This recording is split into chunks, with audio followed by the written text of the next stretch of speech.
নবী আমার কই উম্মত, আজরাইল আলাইহিস সালাতু ওয়াস সালাম যখন ওই বান্দাটার সামনে চলে আসে, আজরাইলের ভয়ঙ্কর চেহারাটা দেইখা বান্দা ভয়ে বিছানাতে প্রস্রাব পায়খানা কইরা দেয়।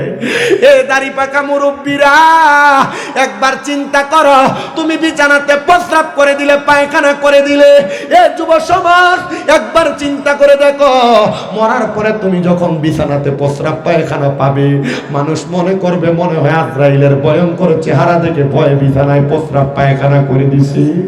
নবী আমার কই আজরাইলের ভয়ঙ্কর চেহারা দেখে বান্দা যখন বিছানার মধ্যে প্রস্রাব পায়খানা কইরা দিব, ওই সময় ওই বান্দাটা প্রস্রাব পায়খানা করার পরে আজরাইল আলাইহিস সালাতু ওয়াস সালাম ওই বান্দার সামনে যখন দাঁড়াবে, বান্দা তার মুখের ভাষা দিয়ে বলার চেষ্টা করবে, আজরাইল আমারে আর একটু সময় দাও, আমি এখনো পর্যন্ত মরণের প্রস্তুতি গ্রহণ করি নাই।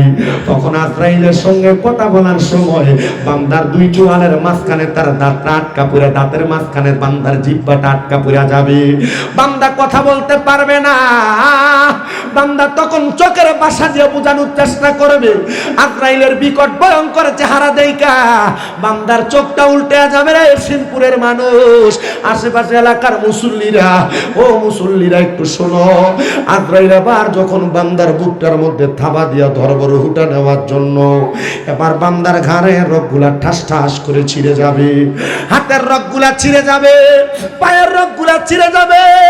ওই সময় বান্দা হাহাকার হাহাকার করবে, আজরাইল বান্দার দেহ থেকে রুহুটা আলাদা করে নিয়ে যাবে, বান্দা মরণের কষ্ট উপভোগ করবে।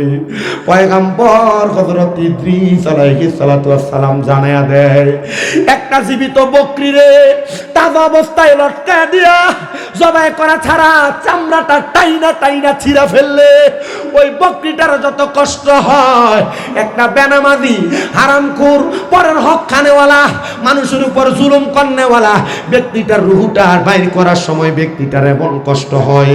এবার আপনারা বলেন, এমন বেনামাজি হারামখোর সমাজে আছে না নাই? শুধু আছে বললে চলবে না, সমাজের মধ্যে এলাকায় এলাকায় বাড়ি বাড়ি সুদ করে ভরপুর।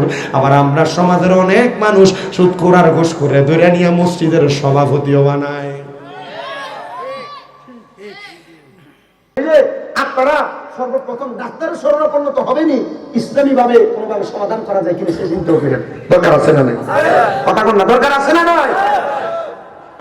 হযরত সাদ ইবনে উবাদা রাদিয়াল্লাহু তাআলা আনহু তিনি বলেন, আমি দৌড়ে আমার নবীর দরবারে গেলাম। আমার নবীর দরবারে যখন আমি গেলাম, আমি আমার নবীজির চোখের মুখ মোবারকের দিকে তাকাইলাম। আমার নবীকে আমিও সাদ ইবনে উবাদার চোখের বরাবর তাকাইলাম। আমি তাকায়া দেখলাম আমার সাদ ইবনে উবাদার চোখগুলা লাল হয়ে গেছে, পানি বের হচ্ছে। বলে নবী ডাক দিয়া কয়, এ উম্মত, আমি জিজ্ঞাসা সাদ চোখের মধ্যে কান্না কেন? আমার সাথে সাথে চোখের পানি ফালাইয়া দিয়া কাঁদতেছি। আমি বললাম, এ সাদ ইবনে উবাদা, তুমি বলো রে কেন যুদ্ধ থেকে আসার পরে বাড়িতে একটু সময়ও দিলা না, সাথে সাথে আমি নবীর দরবারে চলে আসলাম। সাদ ইবনে উবাদা কয়ে, ইয়া রাসূলুল্লাহ, আমার মাটা তো মারা গেছে নবী গো, আমি আমার মৃত মায়ের চোখ মুবারক, মুখ মুবারক দেখি নাই, আমি আমার মৃত মায়ের চেহারাটা দেখি নাই, দেখি নাই তো দেখি নাই, আমি আমার মায়ের জানাজাও পড়তে পারি নাই। ইয়া রাসূলুল্লাহ, আমার মা আমার অনেক ওয়ারিসের সম্পত্তি দিয়ে গেছে নবী গো, জানাজাতে পড়তে পারি নাই, আমি কি আমার মায়ের জন্য এমন কোনো কিছু করতে পারবো না? আপনি বলেন না। আমার নবী কয়, হে রে সাদ ইবনে উবাদা, পারবা? ইয়া রাসূলুল্লাহ, কি করব আপনি বলেন? আমার নবী কয়, সাদ, তুমি তোমার মায়ের জন্য আল্লাহর রাস্তায় সদকা করো। সাদ ইবনে উবাদা কান্দে আর কয়, ইয়া রাসূলুল্লাহ, আপনি সাক্ষী থাকেন, আমার মা, আমি সাদ ইবনে উবাদা প্রাপ্তবয়স্ক হওয়ার পর আমার একটা খেজুরের বাগান দিছে, যেই বাগানের নাম হলো খোয়াদা, আমি নিজে এসে বাগানের মধ্যে ঘুরে ঘুরে আসছি, ওই বাগানের খেজুর খেয়ে আসছি। নবী আমার কয় সাদ ইবনে উবাদা, আমি নবীও তো তোমার খেজুরের বাগান চিনি। আমার নবী রাহমাতুল লিল আলামিন রে সাদ ইবনে উবাদা ডাক দিয়া কই, হে সাদ ইবনে উবাদা ডাক দিয়া কই, নবী গো, আমার ওই খেজুরের বাগানটা আমি আমার মায়ের জন্য আল্লাহর হস্তে সদকা করে দিলাম। আমার নবী কয়, সাদ তুমিও সাক্ষী থাকো, তুমিও সাক্ষী থাকো রে, তুমিও সাক্ষী থাকো। এই খেজুরের বাগান থেকে যত মানুষ খেজুর আহার করবে আর এটার যত সওয়াব হবে, এই সওয়াব গুলা আমার আল্লাহ তাআলা তুমি সাদের আম্মার কবরে পৌঁছায়া দিবে। এক মহিলা আসছে নবীর দরবারে, আম্মা জান আয়েশা সিদ্দিকা নবীর সামনে বসা, বলো কোরআন জাগতের নবীর কাছে আয়েশা কান্না করি, ইয়া রাসূলুল্লাহ ইয়া হাবিবাল্লাহ, নবী গো, আমার মা মারা গেছে, বাপও মারা গেছে, কিন্তু আমার বাবা জান মারা যাওয়ার সময়, মারা যাওয়ার আগে ইসলাম গ্রহণ করছে। ইয়া রাসূলুল্লাহ, আমার বাবা ইন্তেকাল করার সময় জবানটা বুবো হয়ে গেছে। অনেক মানুষ জবান বুবো হয়ে মারা যায় না?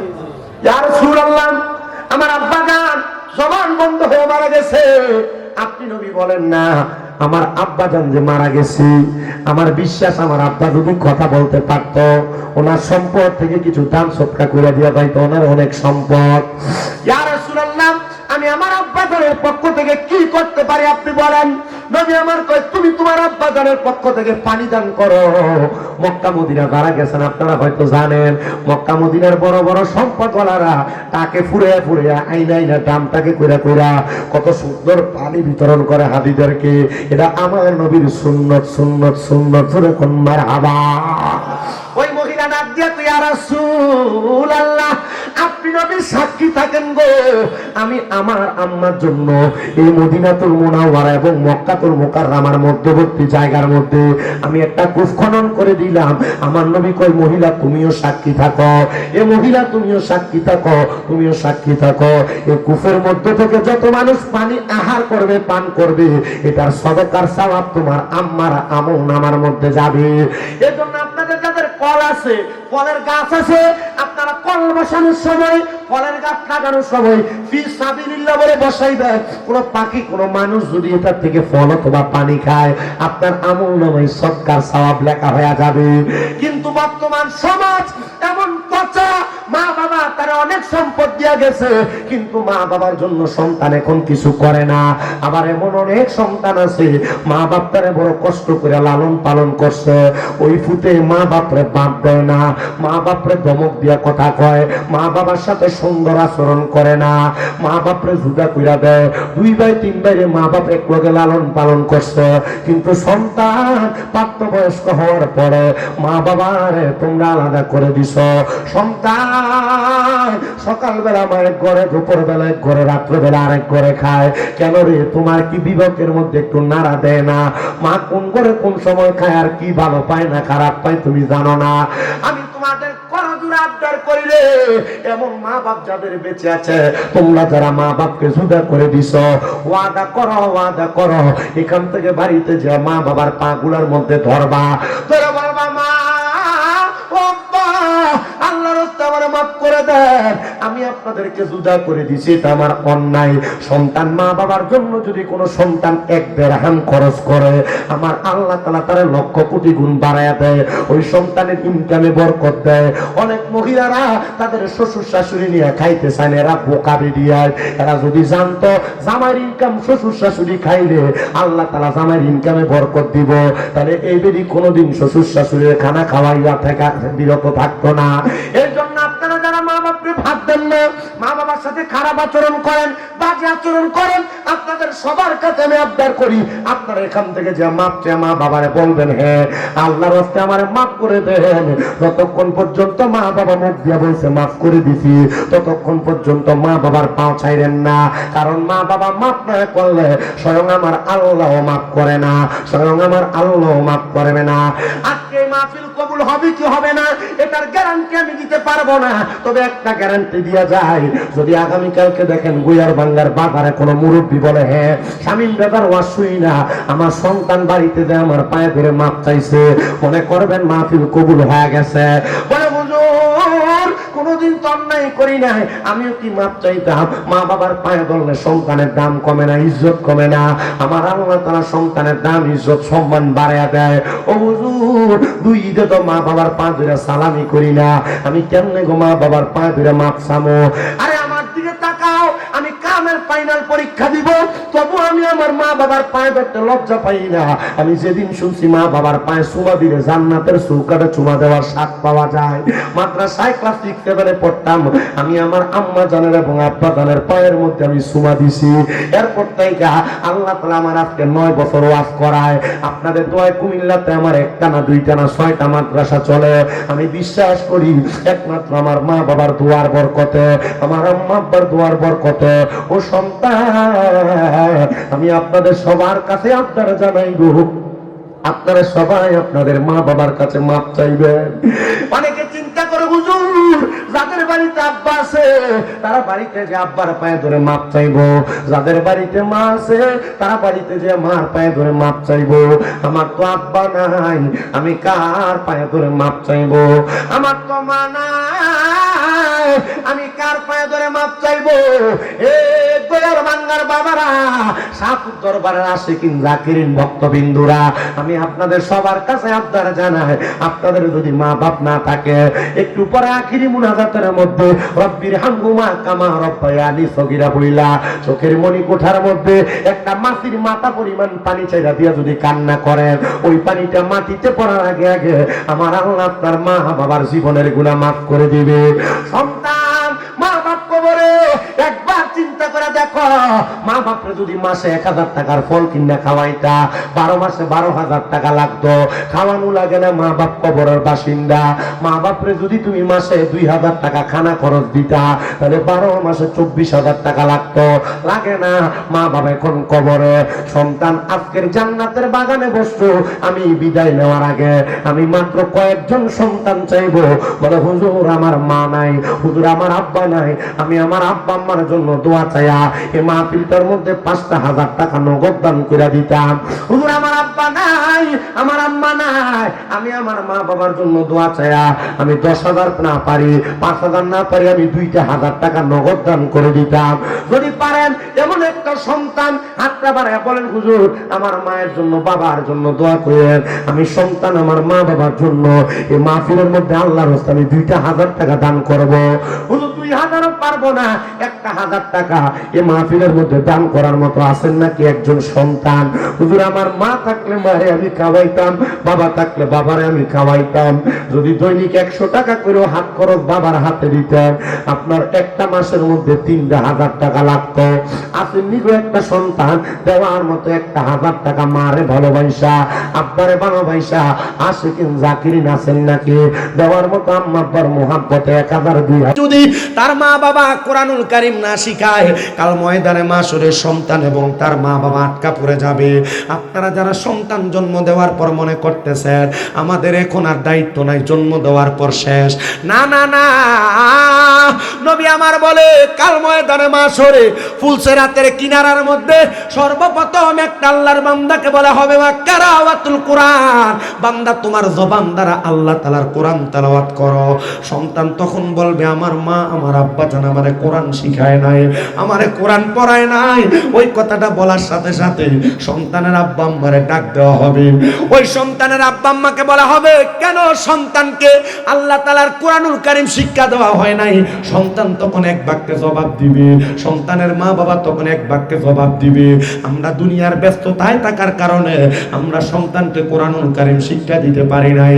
তখন আপনারা যারা আপনাদের সন্তানকে কোরআন শিক্ষা দেন নাই, ওই সন্তানের বাবাকে ডাক দেওয়া হবে, ফুলসেরাতের এই পারে লম্বা করে টানায়া সন্তানের আব্বার হাতগুলা দেওয়া হবে, সন্তানের আব্বা জানের পাগুলা ফুলসেরাতের আরেকবারে থাকবে। রহমতের নবী কয় ওই সন্তান তখন তার বাবার বুকের মধ্যে পাড়া দিয়া ফুলসেরাতটা পার হবে। যেই সন্তান আপনার গায়ের সাথে একবার পাও লাগলে আপনার 2 2বার 3বার সালাম করে, ওই সন্তান তখন আপনার বুকে পাড়া দিয়া ফৌসরাত পার হবে। মুসলমান একবার চিন্তা করে দেখেন। এই জন্য সবার কাছে আমার আবদার, আপনারা যারা সন্তান জন্ম দিয়েছেন কমপক্ষে সন্তানটারে কোরআনুল কারীম শিক্ষা গ্রহণ করাবেন। রাহমাতুল লিল আলামিন নবী জানিয়ে দেয়, এই দুনিয়ার মানুষ, এই কোরআন তেলাওয়াতকারী বান্দা যারা, আমি আল্লাহর শুকর গুজারকারী বান্দা যারা, তাদেরকে আমার আল্লাহ তাআলা এক এক করে 10টা নিয়ামত প্রদান করবে। 10টা। জবান খুলে কন্যা কয়টা নিয়ামত দিবে?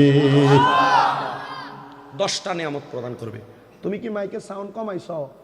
মানে বক্তা যখন একটু সুন্দর করে ওয়াজ করে, এরপরে তোমার শয়তানে লারে, সাউন্ডটা সুন্দর করে কমাই দিস। আমি দেখছি না, মনে করছো আমি টানে আসছিলাম দেখি কিছু কইছি না। কমে না?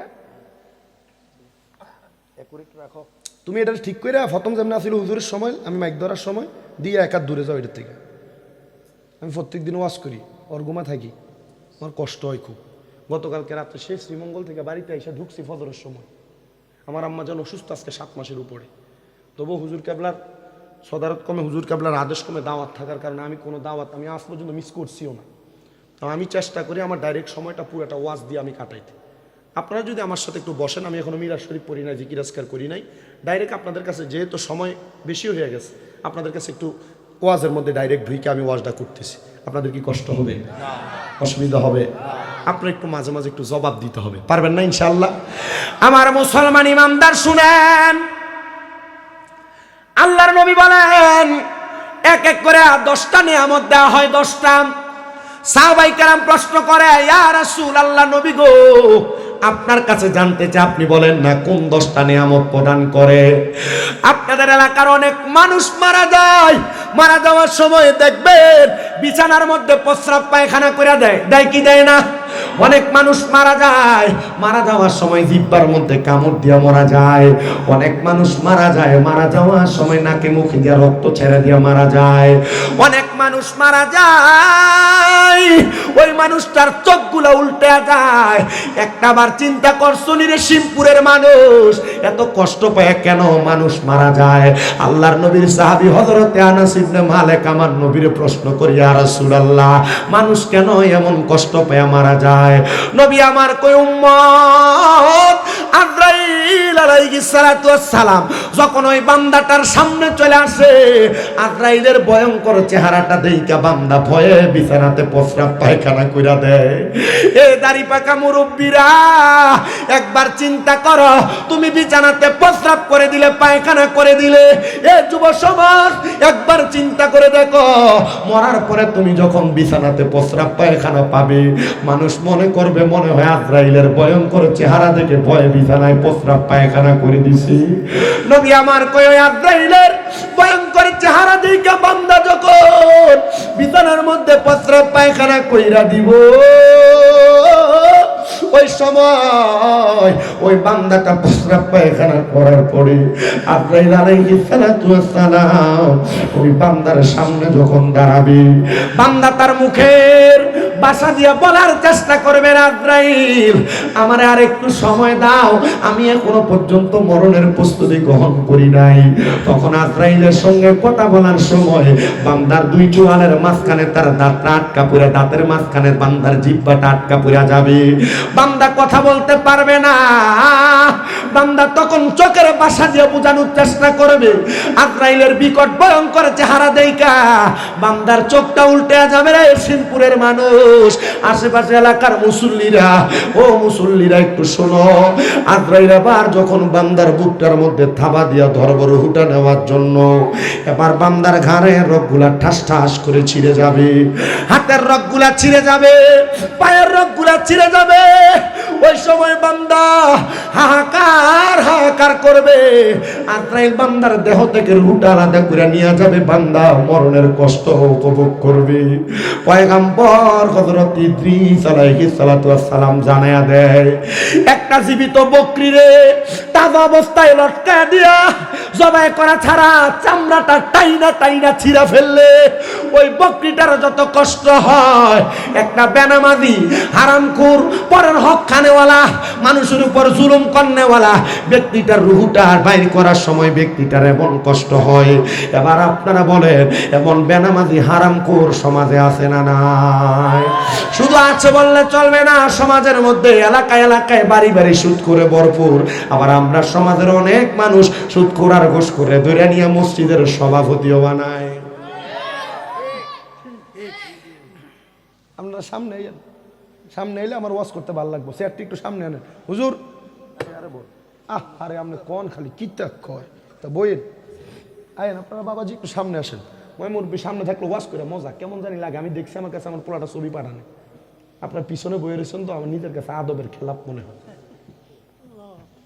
আপনার কাছে ওয়াজ করলে কামে লাগবে, ফলাইনে চিন্তা করতেছে এমন জিকিরটা করতেছে না। আপনার কাছে এটা করলে তাইলে মোটামুটি আপনারা বুঝবেন, কারণ মুরব্বী মানুষ তো মরণের ডরটা এখন একটু বেশি বেশি মনে হচ্ছে আজরাইলটা আমরা ধরলো বললে ওয়াজই করি, ঠিক না?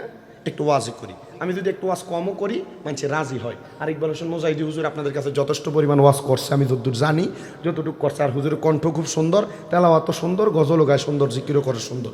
আমি তো ছোটো মানুষ, আমি চেষ্টা করি আপনার কাছে এই ওয়াজগুলো করতে। আলহামদুলিল্লাহ, হাজার চেষ্টা করলেও কাম হবে না। রোজার আগে আর ডেট নেই, ওয়াজ যতক্ষণ করবো অতক্ষণ পর্যন্ত আলহামদুলিল্লাহ। কুমিল্লা শহরে এই বছর মিনিমাম আমি এখনও যদি কই যে ফিরিয়ে দিছি, শুধু কুমিল্লা সদর আসনে আমি মিনিমাম 20টা মাহফিল ফিরেছি। আমার এলাকাতেও আমি 20টা আমি রাখতে পারিনি। বাহিরের মাহফিলগুলো রাখার পরে এলাকার মাহফিলগুলো আমি রাখতে পারি না। বহুত মানুষ আমার বদ্ধ হতে লাগতো না, ইতা বদ্ধ দোয়া হইয়াই বেটা। আল্লাহ কবুল করেন, পড়েন আমিন। এই সুদখোর ঘুষখোর সমাজে আছে না নাই? চা দোকানে বয়ে বয়ে লম্বা লম্বা কথা বলে খায় হারাম টাকা, এমন সুদখোরও আছে না নাই? এ বাবা, সমাজে সর্দার মাতা বরির দায়িত্বগুলা সুদখোর আর ঘুষখোররে দিয়া দেয়। এরা হারামও খায়, পরের হক মেরা মেরা খায়, লম্বা লম্বা কথা বলে।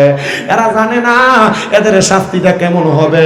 বেনামাজি গুলা দেয় মসজিদের মধ্যে হুজুরে ধমকায়, বেনামাজি গুলা হারাম খায়া পরের হক মেরা মেরা খায়া লম্বা লম্বা কথা কয়ে কয়ে বেড়ায়। এরা জানে না কবরে এদের জন্য কত কঠিন শাস্তি। এজন্য যারা নামাজ ছেড়ে দেন, হারাম খান, পরের হক মেরে মেরে খান, আপনারা যারা দুনিয়ার জমিনের মধ্যে মানুষের উপর অত্যাচার অনাচার করে করে চলেন, আমি আপনাদের জন্য আমার ওয়াজটা একটু রেডি করে আনছি, একটু মনোযোগ দিয়ে শুনবেন। আল্লাহ তাআলা কুরআনুল কারীমে বলেন, ওয়ালা তাকুনু কাল্লাযীনা নাসুল্লাহা ফাআনসাহুম আনফুসাহুম উলাইকা হুমুল ফাসিকুন। আস্তে কইছেন আর জোরে কোন আল্লাহু আকবার। আল্লাহ কয় ওয়ালা তাকুনু, তোমরা তাদের মতো হয়ো না, কাল্লাযীনা যাহারা নাসুল্লাহা ফাআনসাহুম আনফুসাহুম, যারা নিজের কথা ভুলে গেছে, আমি আল্লাহ তাদেরকে ভুলে রাখছি। আল্লাহ তারা কারা? আল্লাহ কয় উলাইকা হুমুল ফাসিকুন, এরা হলো ফাসিক, এরা মিথ্যাবাদী, এরা হারামখোর। ও আল্লাহ, এবার আপনি বলেন এদের মরণের অবস্থা কেমন? তখন বান্দার দেহ থেকে রূহটা নিয়ে যাবে। রূহটা নেওয়ার সময় ওই বান্দার রূহটা আজরাইলকে ডাক দিয়ে বলবে, আজরাইল তুমি যে আমার রূহটা নিয়ে যাও, এত তাড়াতাড়ি কেন নিয়ে যাও? তুমি যদি জানতা আমার জন্য আল্লাহ তাআলা কত যন্ত্রণাদায়ক কষ্ট রেডি করে রাখছে, তাহলে তুমি আমার এত তাড়াতাড়ি নিয়ে যাইতা না, আরো আস্তে আস্তে নিয়ে যাইতা। আজরাইল আমার একটু আস্তে নিয়ে যাও না। আজরাইল যখন কোন বেনামাজি, কোন হারামখোর, কোন পরের হক মাননেওয়ালার রূহটা নিয়ে যাবে, আজরাইলের নাক বরাবর আজরাইলে একটা কাপড় লাগে, এইভাবে নাকটারে বন্ধ করে দিবে। বলে হুজুর রূহ নিবে, নাক বন্ধ করার কি আছে? শোনো বাবা, শুধু নাকটা বন্ধ করবে না, আজরাইলের রূহটা নিয়ে যখন যাবে, আসমানের প্রথম দরজার সামনে যাওয়ার পর তাকে দেখবে ডাইনে এবং বামে 19 জন করে ফেরেশতা দাঁড়ায় আছে। ওই 19 জন ফেরেশতা থু থু নিক্ষেপ করবে বেনামাজির দিকে, হারামখোরের দিকে, গুনাহগারের দিকে। আর আজরাইল বলবে, রে ফেরেশতার দল, কেন তোমরা থুতু নিক্ষেপ করো বান্দার দিকে? তখন তারা বলবে, এই বান্দা গুনাহ করতে করতে বান্দার রূহটা একটা দুর্গন্ধযুক্ত রূহ হয়ে গেছে, এই জন্য আমরা বান্দার দিকে থুতু নিক্ষেপ করি। আজরাইল তুমি কেন কাপড় লাগাইলা? আজরাইল জবাব দিবে, আমরা কাপড় লাগানোর কারণ হইল এই বান্দার রূহটার মধ্যে দুর্গন্ধ দুর্গন্ধ দুর্গন্ধ। ওই বান্দার জন্য প্রথম আসমানের দরজা বন্ধ, ডাইনের দরজা বন্ধ, বামের দরজা বন্ধ। আল্লাহ এই বান্দার ঠিকানা কোথায়? আল্লাহ কোরআনুল কারীমে বলেন, ইন্নাল্লাযীনা কাফারু মিন আহলিল কিতাবি ওয়াল মুশরিকিনা ফী নারি জাহান্নাম খালিদিনা ফিহা উলাইকা হুম শাররুল বারিয়া।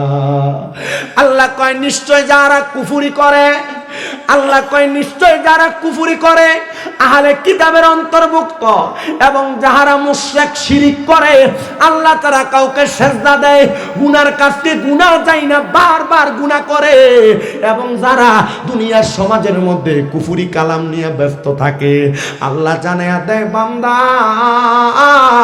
ওই বান্দাদের ঠিকানার কোনো জায়গা না, বান্দার ঠিকানা হলো ফি নারি জাহান্নামা খালিদিনা ফিহা।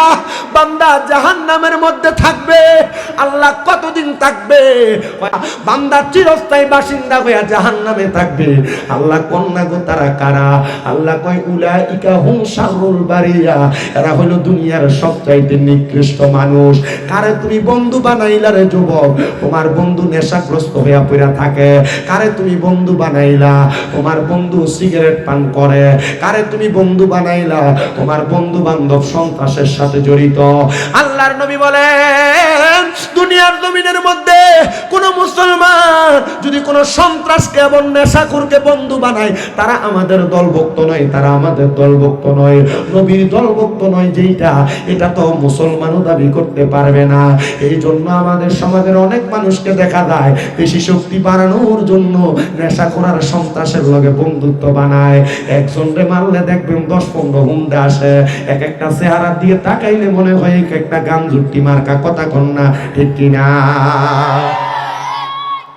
হ্যাঁ, বন্ধু বানাইছে যেটা নেশাখোর, এটারে এরা একটারে মারলে 10 হুন্ডাই করতে গেছে। কইটা আমার সব সহকারী ভাই।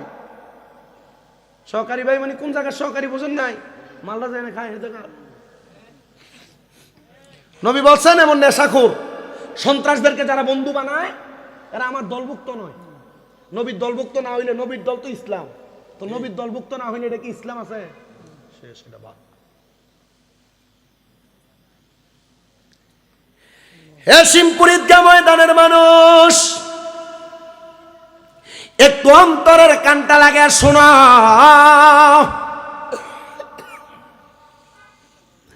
বান্দার ঠিকানা হলো জাহান্নাম। জাহান্নাম ওই বান্দারে জাহান্নামে দেওয়া হবে। সাহাবায়ে কেরাম আমার নবীর সম্মুখে বসায়, ইয়া রাসূলুল্লাহ একটা মানুষকে কতদিন জাহান্নামে রাখবে? নবী কয় সর্বনিম্ন 3000 বছর। কয় হাজার? 3000 বছর। দুনিয়ার একদিনের মতো জাহান্নামের একদিন নাকি?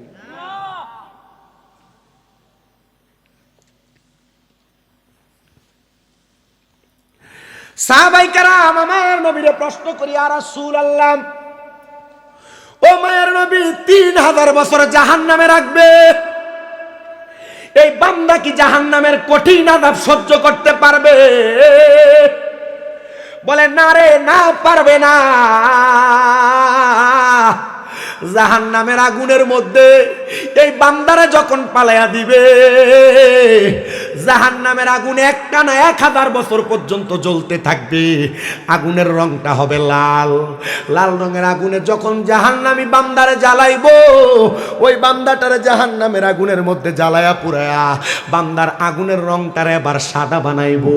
আরো 1000 বছর জাহান্নামের আগুনে জ্বালাইবো। সাদা ধোঁয়াযুক্ত আগুনটারে এবার কালো ধোঁয়াযুক্ত আগুন বানাইবো। কালো ধোঁয়াযুক্ত আগুন বানায়া বান্দাটারে এবার 3000 বছর জ্বালাইবো। বান্দা একবার, দুইবার, তিনবার আগুনের মধ্যে জ্বলার পরে, ও বন্ধু 3 মিনিট আগুনে জ্বললে শরীর পুইরা আঙ্গার হয়ে যাবে, কিন্তু 3000 বছর জাহান্নামের আগুনে জ্বলার কারণে বান্দার শরীরটার একবার পুড়ে আরেকবার ফায়াকুন বলে বানাইবো। সাহাবায়ে কেরাম নবীরে বলে, ইয়া রাসূলুল্লাহ একবার জ্বালাইলেও তো চলতো। বলে না না না, বান্দা তো এক ওয়াক্ত নামাজ ছাড়ে নাই, বান্দা বারবার নামাজ ছেড়ে দিছে, বান্দা বারবার গুনাহ করছে, বান্দা জানে এটা গুনাহ, জানার পরেও বারবার গুনার দিকে গেছে। এ যুবক ভাই, এ মুরব্বীরা, এ আমার পর্দার অন্তরালের মা,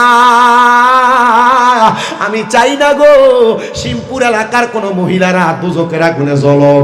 আমি চাই না গো শিমপুর এলাকা সহ কুমিল্লার কোন মা বোনেরা ভাই বাবারা জাহান্নামে জ্বলক। ওই বান্দাটার দেহটার একবার জ্বালাইব আর একবার জোড়া লাগায়া বান্দাটার এবার শেষ সময় একটা জায়গায় দাঁড় করানো হবে। 3000 বছর জ্বালায়া তাকাসুর নামক একটা জায়গার মধ্যে বান্দারে দাঁড় করাইব। সাহাবায়ে কেরাম বলে, নবী এবার বান্দার অবস্থা কেমন? আমার নবী কই উম্মত। তখন বান্দাকে প্রশ্ন করা হবে, বান্দা কি বলবা বলো।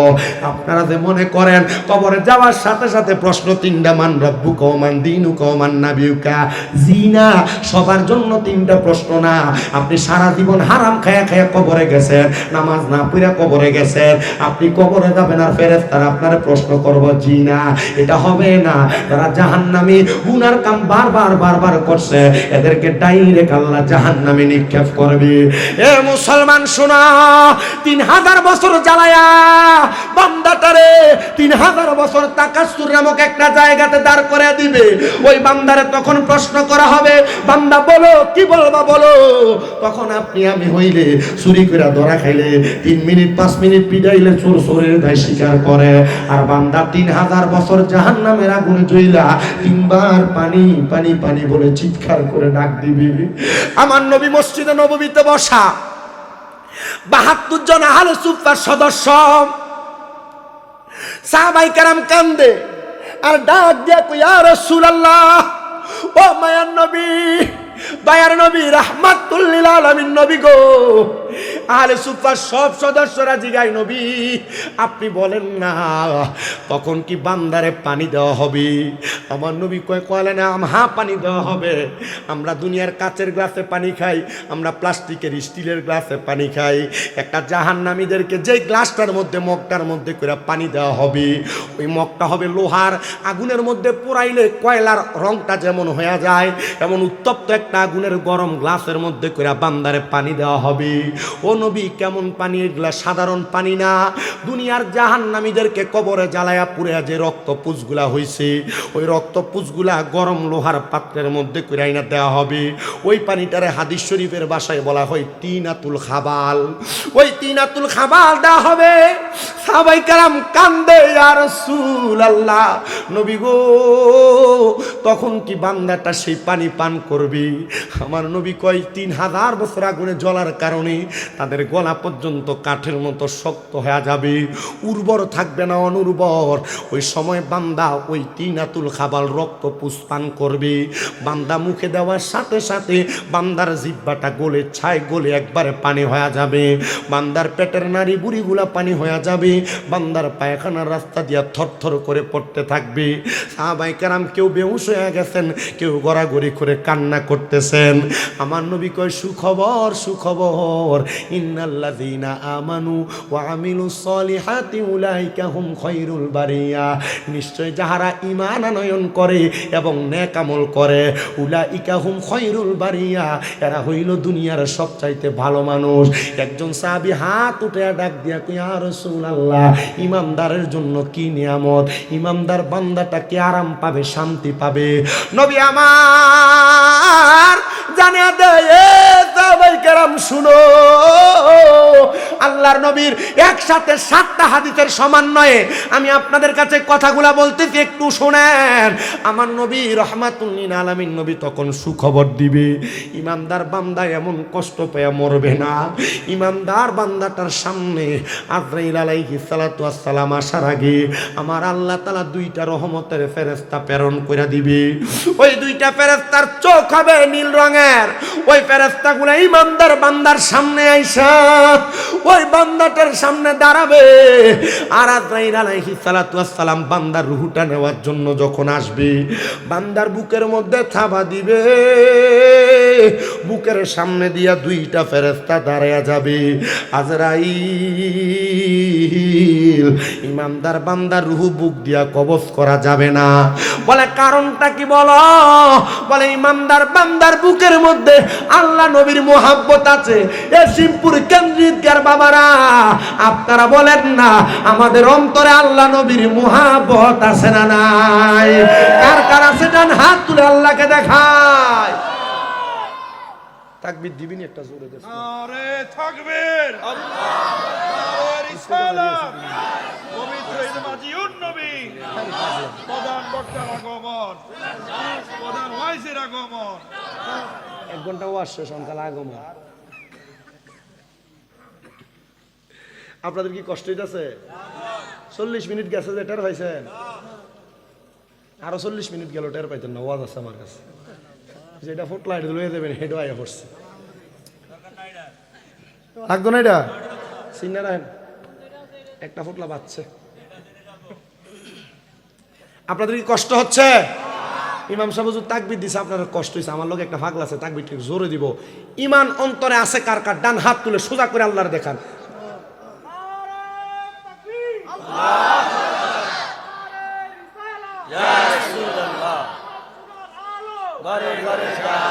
শরীরটা অনুযায়ী তাকবীরটা ঠিক আছে না?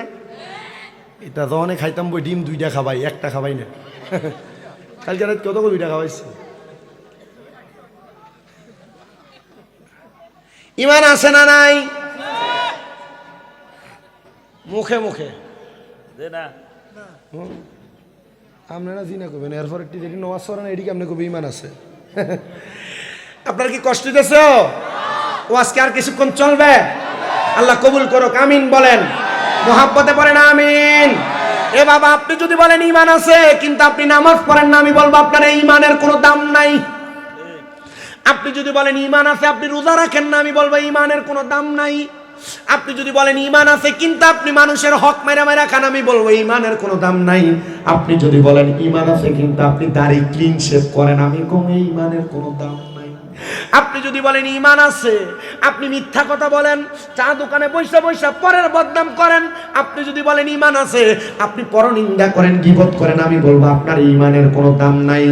আল্লাহর নবী বুঝায়া দেয়, এ দুনিয়ার মানুষ, মেশকাতুল মাসাবি বাবুল ঈমান অধ্যায়ের মধ্যে ঈমানের একটা সংজ্ঞা বুঝাইতেছে। আমার নবী বলেন, উম্মত, ঈমান হলো একটা মানুষের দেহের মতো, দেহের মতো। একটা মানুষের পেটের সাথে পিঠ না থাকলে মানুষ যেমন পয়সা থাকবে না, একটা মানুষের পিঠের সাথে পেট না থাকলে মানুষ যেমন পয়সা থাকবে না।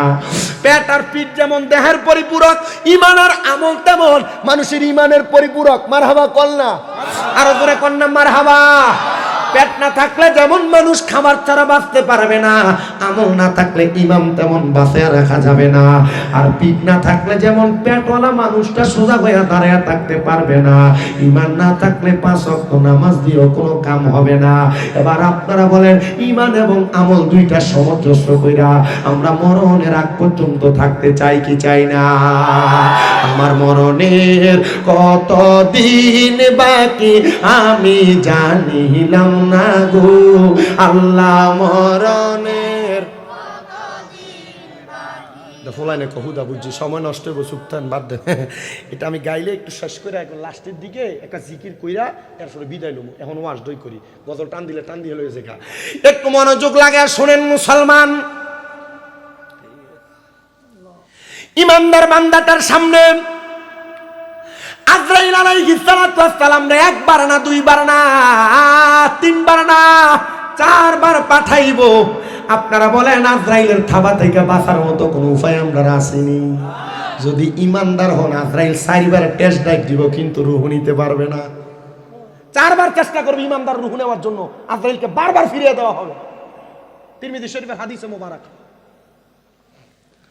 আল্লাহর নবী বলেন, একবার আজরাইল আলাইহিস সালাতু ওয়াস সালাম ইমানদারের বুকটার ভিতরে থাবা দেওয়ার সাথে সাথে 2টা ফেরেশতা বাধা দিয়ে ডাক দিয়ে বলবে, আজরাইল ইমানদার বান্দার বুক দিয়ে রূহ নেওয়া যাবে না, কারণ ইমানদার বান্দার বুকের মধ্যে আল্লাহ নবীর ভালোবাসা আছে।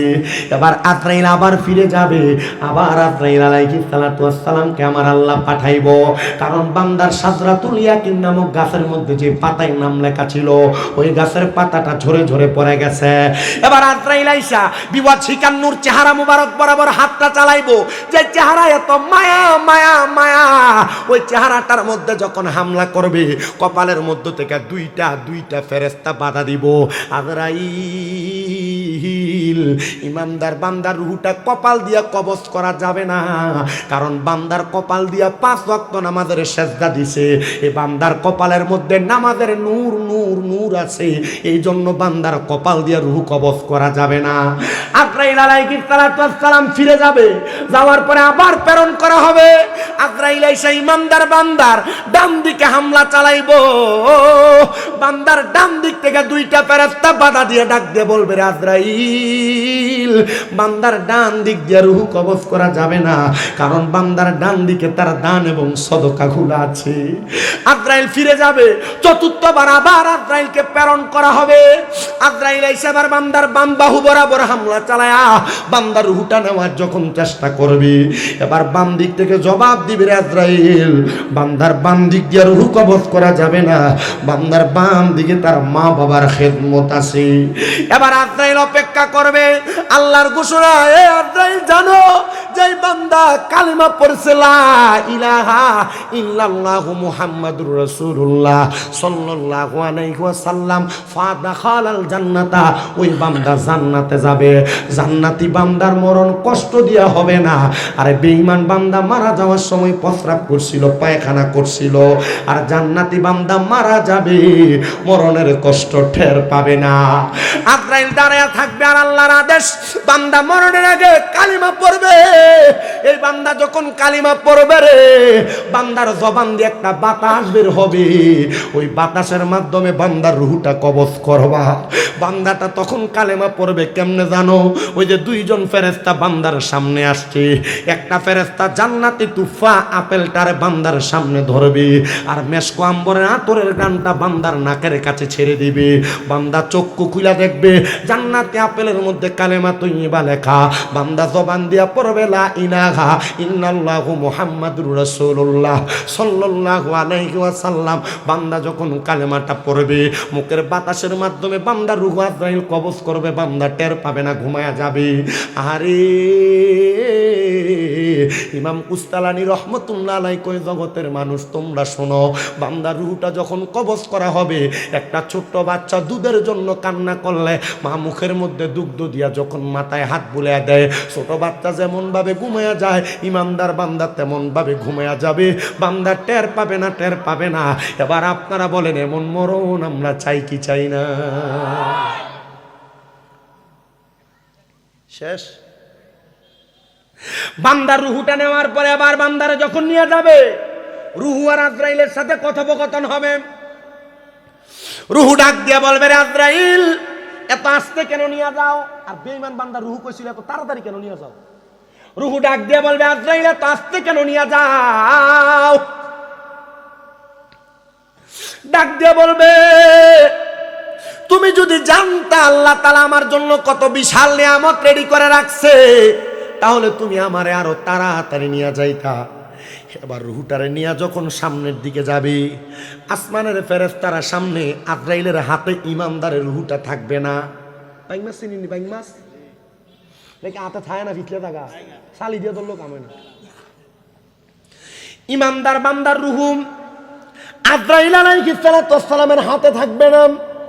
বাইং মাছ যেমন আমাদের হাত থেকে পিছলে যায়, ইমানদারের রূহ তেমন ভাবে আজরাইলের হাত থেকে চলে যাবে। আল্লাহ তাআলার আদেশ করেন, ফিদ্দা তার স্বর্ণ আর রূপার 2টা পেয়ালা জান্নাত থেকে আইনা ইমানদার বান্দার রূহটা তখন সে পাত্রের মধ্যে রাখা হবে, কিন্তু ইমানদার বান্দার রূহটা সে পাত্রে থাকবে না। এবার বান্দার রূহ যখন থাকবে না, আসমানের সামনের ফেরেশতারা তখন দেখবে বান্দা ইমানদার রূহটার সামনে নেওয়া হচ্ছে। থুতু নিক্ষেপ করছিল বেঈমানের দিকে আর ইমানদারের দিকে তাকায়া আজরাইল আলাইহিস সালাম সহ অন্যান্য সব ফেরেশতারা বলবে আহলান ওয়া সাহালান মারহাবান মারহাবান দুয়ুফুর রহমান, আল্লাহর মেহমান বলে বলে বান্দারে স্বাগতম জানাইবো। শুধু স্বাগতম জানাবে না, বান্দা রূহটারে জান্নাতের দিকে নিয়ে যাবে। কিন্তু জানো, কোন মুমিন বান্দা যদি মারা যায়, ওই মুমিন বান্দার দাফন কাপন হওয়ার পরে আমার আল্লাহ তাআলা আবার মুমিনদের রূহ ফিরিয়ে দেয়। বলে হুজুর বুঝতে পারলাম না ব্যাপারটা। আল্লাহ জানিয়ে দেয় ওয়ালা তাকুলু লিমান ইউকতালু ফি সাবিলিল্লাহি আমওয়াত বাল আহইয়া ওয়ালাকিন লা তাশউরুন। যারা আল্লাহর রাস্তায় চলে যায় ঈমান নিয়ে মরে, তারারে তোমরা মরা কইও না। আল্লাহ কয় বাল আহইয়াউন, তারা জিন্দা, ওয়ালাকিন লা তাশউরুন, এদেরকে যারা মরা বলে তারা নির্বুত, তারা বোকা, তারা বোঝে না। আরে আমরা সমাজের যারা বলে নবী মারা গেছে, মাটির সাথে মিশে গেছে, পচে গেছে, আরে তাদের কথা, তাদের মুখে ধুলা মাটি। আরে নবী মরব দূরের কথা, আরে নবীর সাতটা পাক্কা ইমানদার কোন উম্মত মরে না, এরা ইন্তেকাল করে। জিগাও আলেমরা, আরে ইন্তেকাল শব্দটা পাবে ইনফিয়ালের ওজনে। মরে যাওয়া না, ইন্তেকাল মানে স্থানান্তরিত হওয়া, জায়গা পাল্টানো। আমার আল্লাহ তাআলার ওই বান্দারা তাদের মাকবারার মধ্যে নামাজ আদায় করে। ইমানদার হন, মরতেন না। সাময়িক সময়ের জন্য রুহু সরানো হবে, ইন্তেকাল করবেন। বাম ইনফিয়ালের ওজনে আমি বারবার কই, আমরা রুহুটার স্থানান্তর করা হবে দেহটা থেকে, পাল্টাইবো, শুধু ট্রান্সফার করবো।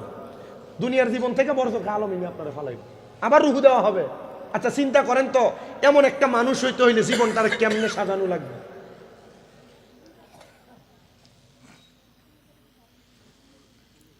সাহাবাই কেরাম নবীর প্রশ্ন করি, ইয়া রাসূলুল্লাহ, তো মরণ তো ভালোভাবে হয়েছে, ফেরেশতারও সুন্দর সম্মান ইজ্জত দিছে, এই যে মারা গেল, এইটা মারা যাওয়ার পরে জান্নাতের কোন জায়গায় থাকবে?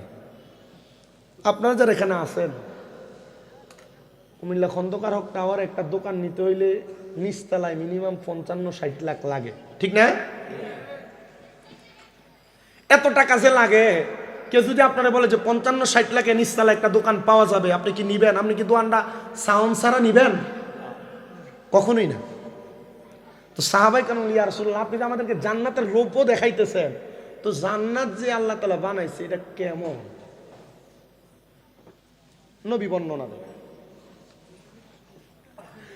আল্লাহর কোরআন বলেন জাযাউহুম ইনদা রাব্বিহিম জান্নাতু আদনিন তাজরি মিন তাহতিহাল আনহার আল আনহারু খালিদিনা ফিহা আবাদা রাদিয়াল্লাহু আনহুম ওয়া রাদু আন যালিকা লিমান খাশিয়া রাব্বাহ।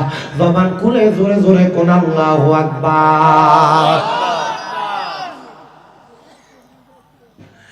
আমার নবী বলেন, এই ইমানদাররা, নামাজীরা, রোজাদাররা, হালাল পথে যারা চলাফেরা করেছে, আল্লাহ নবীর পথ মতে যারা চলেছে, এদের ঠিকানা জান্নাত। ও নবী, কেমন জান্নাত? বলে আল্লাহ জানিয়ে দেয় জাযাউহুম ইনদা রাব্বিহিম, আল্লাহর পক্ষ থেকে তাদের জন্য পুরস্কার হলো জান্নাতু আদনিন। আল্লাহ তাআলা যে জান্নাত দিবে, জান্নাতের নাম হলো জান্নাতুল আদন।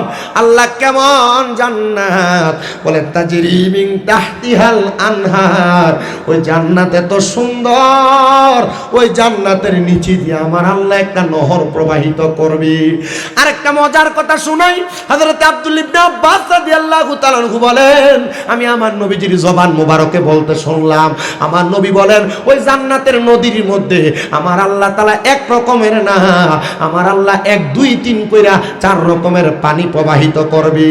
ও নবী গো, 4 রকমের পানি যে প্রবাহিত করবে, ওই পানিগুলা কিসের পানি?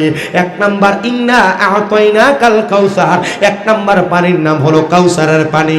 এই পানি তারা পান করবে যারা কোনোদিন আল্লাহ এবং নবীর সাথে গোশতাকি করে নাই, মানে আল্লাহ নবীর প্রেমে ঈমানটা ভরপুর ছিল, তারা ওই জান্নাতের শরবত শরবত শরবত কাউসারের পানি পান করবে। 2 নাম্বার যেই পানিটা থাকবে ওই পানিটার নাম হলো শারাবান তাহুরা। শারাবান তাহুরা, ওই পবিত্র পানি কারা পান করবে জানো? যারা নেশা করে নাই, কোনোদিন মুখের মধ্যে নেশা দ্রব্য ঢুকায় নাই, তারা ওই শারাবান তাহুরা পান করবে। এবার আপনারা বলেন, এমন নেশাখোর অনেক সমাজের মধ্যে যারা শারাবান তাহুরা দূরের কথা, এটার গ্রাণও পাবে না, এমন নেশাখোর সমাজে আসেনি? বেশি। একটা কথা বলে দেই যারা নেশা করে তাদের উদ্দেশ্যে। আল্লাহর নবী বলেন 3 সময় 3 জন ব্যক্তির ঈমান থাকে না। কি থাকে না? ঈমান না থাকলে এটা কি মুমিন না কাফের? 3 সময় 3 ব্যক্তির ঈমান থাকে না। 1 নাম্বার, যখন কোনো নেশাখোর নেশা করে তখন তার ঈমান থাকে না, যতক্ষণ না সে কালেমা পড়ে ততক্ষণ তার ঈমান ফিরে আসে না। 2 নাম্বার, কোন চোর যখন চুরি করে, কোন চোর যখন চুরি করে, শীতের দিন আছে আপনারা মোটামুটি অনেকে আছে এখানে রই চুরি করে খান, ঠিক? আমি কত জায়গায় টোহাই, মাহফিল থেকে আসার সময় ফজরের পরে কোনো জায়গায় কদূর কাঁচা রস খামু ফাইনা টোহাই। একদিন যাও দাঁড়াইছিলাম ওই যে তেলকুফির ফটটা দিয়া, দাঁড়ানো হুজুর ছোট্টাড়ি লেগে রইটা ফাওয়া গেল ফজরের সময়। আমি কইলাম মোটামুটি যদি 1-150 টাকা দেওয়া 1 ডাল খাওয়ান যেত না হুজুর, নেস তো সুরানি গেছে না, খাওয়ামু কই থেকে। চুরি যারা করেন, এবার হোক এটা 100 টাকার রস খেজুরের, আর হক এটা 1 লাখ টাকার, হক এটা মিছা কথা কয়ে কারোর কাছ থেকে ধোকা দিয়ে কামাই করা, এ চুরি যারা করেন, অথবা মা বাপ মরে গেছে ভাই বাতিতে জমি দখল করে, এমন চোর আছে না?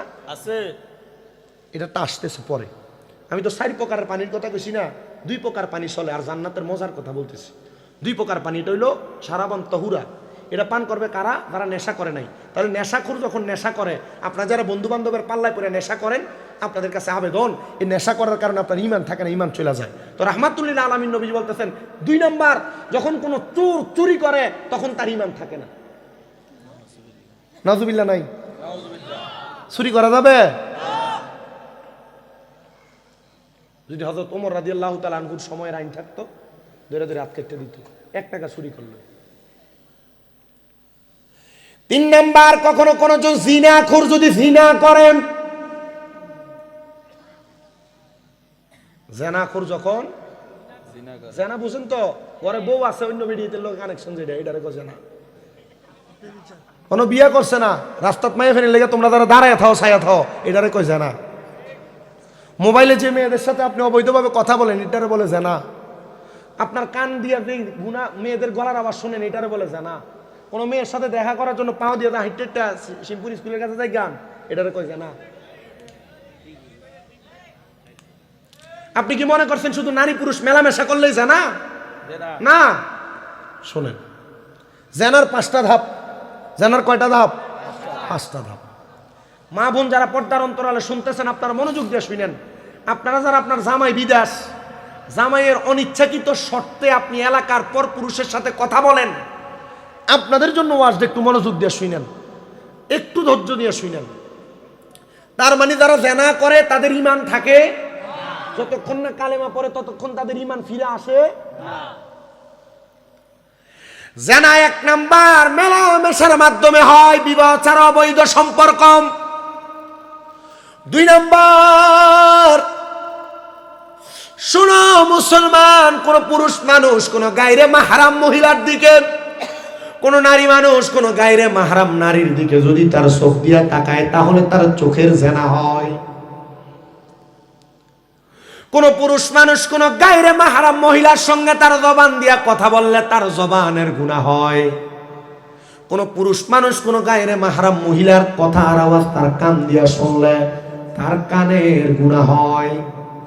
কোন অবৈধ মহিলা গায়রে মাহরাম মহিলার সঙ্গে সাক্ষাৎ করতে যাওয়ার জন্য পা দিয়া হাইটা হাইটা গেলে পায়ের জিনা হয়। আর হাত দিয়ে কোনো মহিলাকে স্পর্শ করলে হাতের জেনা হয়। আর জেনা জেনা জেনা এই জেনা যারা করে তাদেরকে আমার আল্লাহ তাআলা মুমিন হিসেবে পরিচয় করায় দিবে না।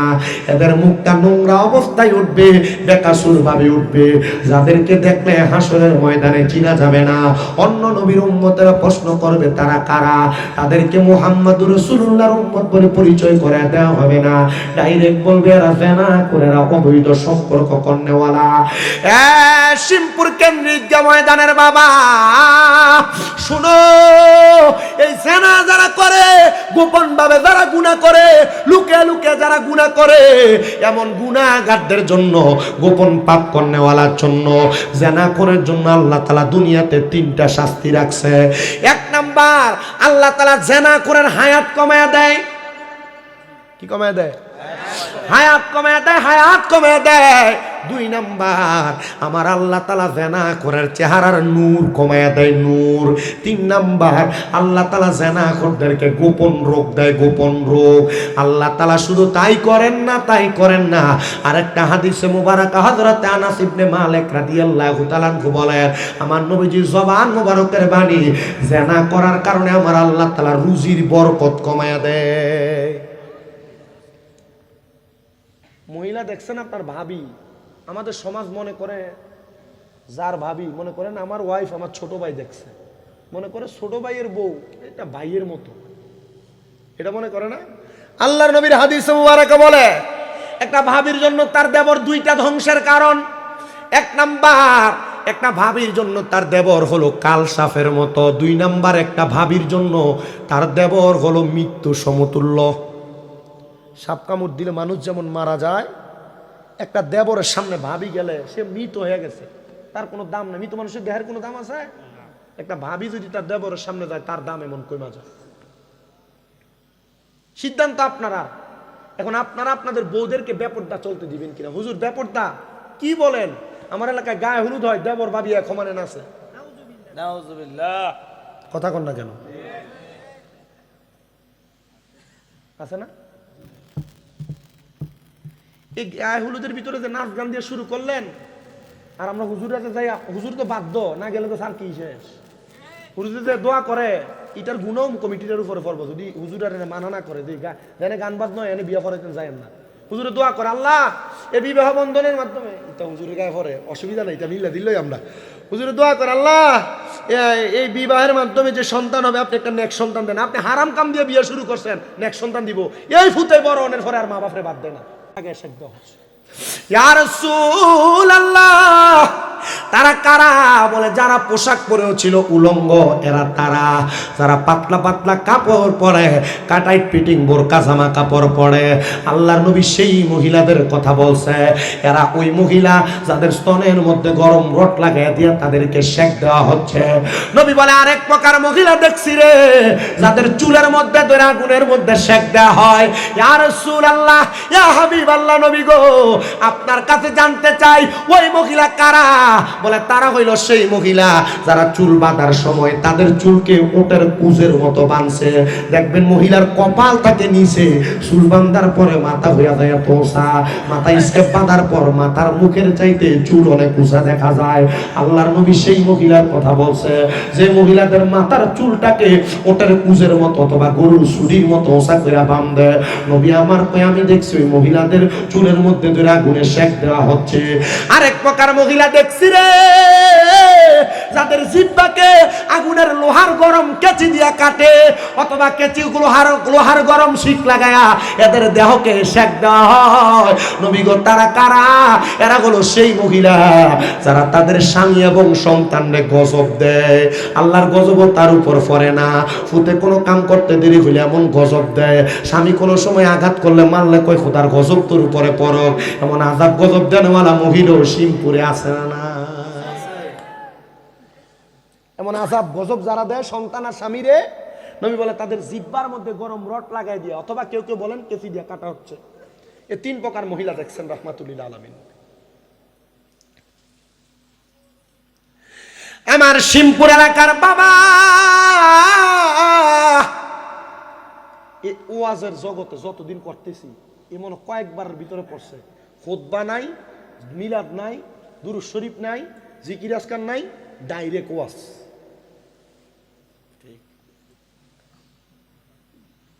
এটা পরে কি সময় নষ্ট করছিলাম? ওয়াজ কি মনে হয় কাজে লাগবে? আর যদি না লাগে কামা তাদিনু তুদান, যেমন কর্ম তেমন ফল। আল্লাহর কাছে এতটুক বলতে পারবো, মাহফিলে যাইয়া এরা বুঝাইছিলাম, এরা বুঝছে না। আর যদি আপনারা আমার ওয়াজ শুনে কেউ হেদায়েত পাইয়া মরার পরে জান্নাতে যান, আল্লাহর কাছে কইেন, আল্লাহ আমার যে জান্নাত দিচ্ছেন কোন আমল? ওই যে সিমপুর ঈদগাতে ওয়াজ শুনছিলা,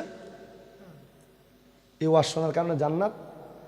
আল্লাহ এই ওয়াজ তো স্বামী রেদা করছিল, একই যায় যদি দেখেন আমার জাহান নামে ভাইছেন টোহাইয়া, আমার একটু টান দিয়া লইয়া যায়।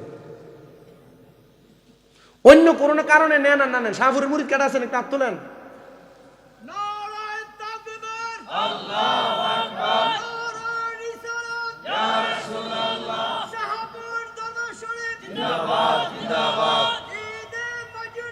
জিন্দাবাদ জিন্দাবাদ জিন্দাবাদ জিন্দাবাদ মারহাবা জিন্দাবাদ জিন্দাবাদ। আমরা মনে করছেন শুধু শাহপুরের মুরিদ আছে, এ বান্ডারি কাটা কাটা আছেন, হাত তোলেন। আমি কি আর হাত তুলে না শর্মায়, এবার হাত নামাও। এবার অন্য অন্য দরবারে কাটা কাটা আসো, এবার হেতার হাত তোলো। আসেনি শুধু স্বামী রাজা শাহপুর দরবার ওয়াজ করে দেখে শুধু শাহপুরের তারাই বউ আছে না, আমার সব দরবারে তারা মহব্বত করে। আলহামদুলিল্লাহ কন্যা। একটা সমস্যা আছে বাতিল ফেরকাদের ব্যাপারে। আমি ওয়াজ করি জান্নাত আর জাহান্নামের নিচে দিয়ে লেহে বন্ধ। ওয়াজ করছি কি এর ইমানদারের মরণ আর বেঈমানের মরণ, হ্যাঁ নিচে দিয়ে লেহে বেদাতি, জিলাফিখুর, বন্ড, মিলাদ ক্যাম্প করে বেদাতি। এ ব্যাককল সারা জীবন পর্যন্ত আমরা মিলাদ ক্যাম্প করে আমরা বেদাত করি, এটা কইয়া কইয়া আমরা বেদাতি আর বন্ড কইয়া মাদার পূজারি কইয়া আল্লাহ এদিকে কত সুন্দর করে মন্দিরে পূজা করে ছেড়ে দিছে। কথা কানাকা আছে না নয়? আমরা মাজারে সিন্নি আর তাবারুক খাইলে আমরা কইতে ইটা গু বন্ডর বেদাতি, আল্লাহ এদিকে মন্দিরে ফসাদ খাবাই ছেড়ে দিছে।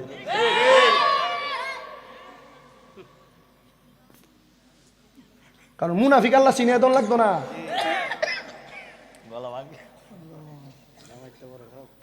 ইটা নাম কম যাইতো না, কারণ আমি জীবনও কারণ নাম কয়ে বহাবই করি, এটা আমার অভ্যাস। আপনি উপরের দিকে স্যাপ মারার আগে চিন্তা করেন স্যাপটা আগে নিজের গায়ে পড়বো। কুমিল্লার মানুষ স্যাপে তো আমরা, আচ্ছা থু থু।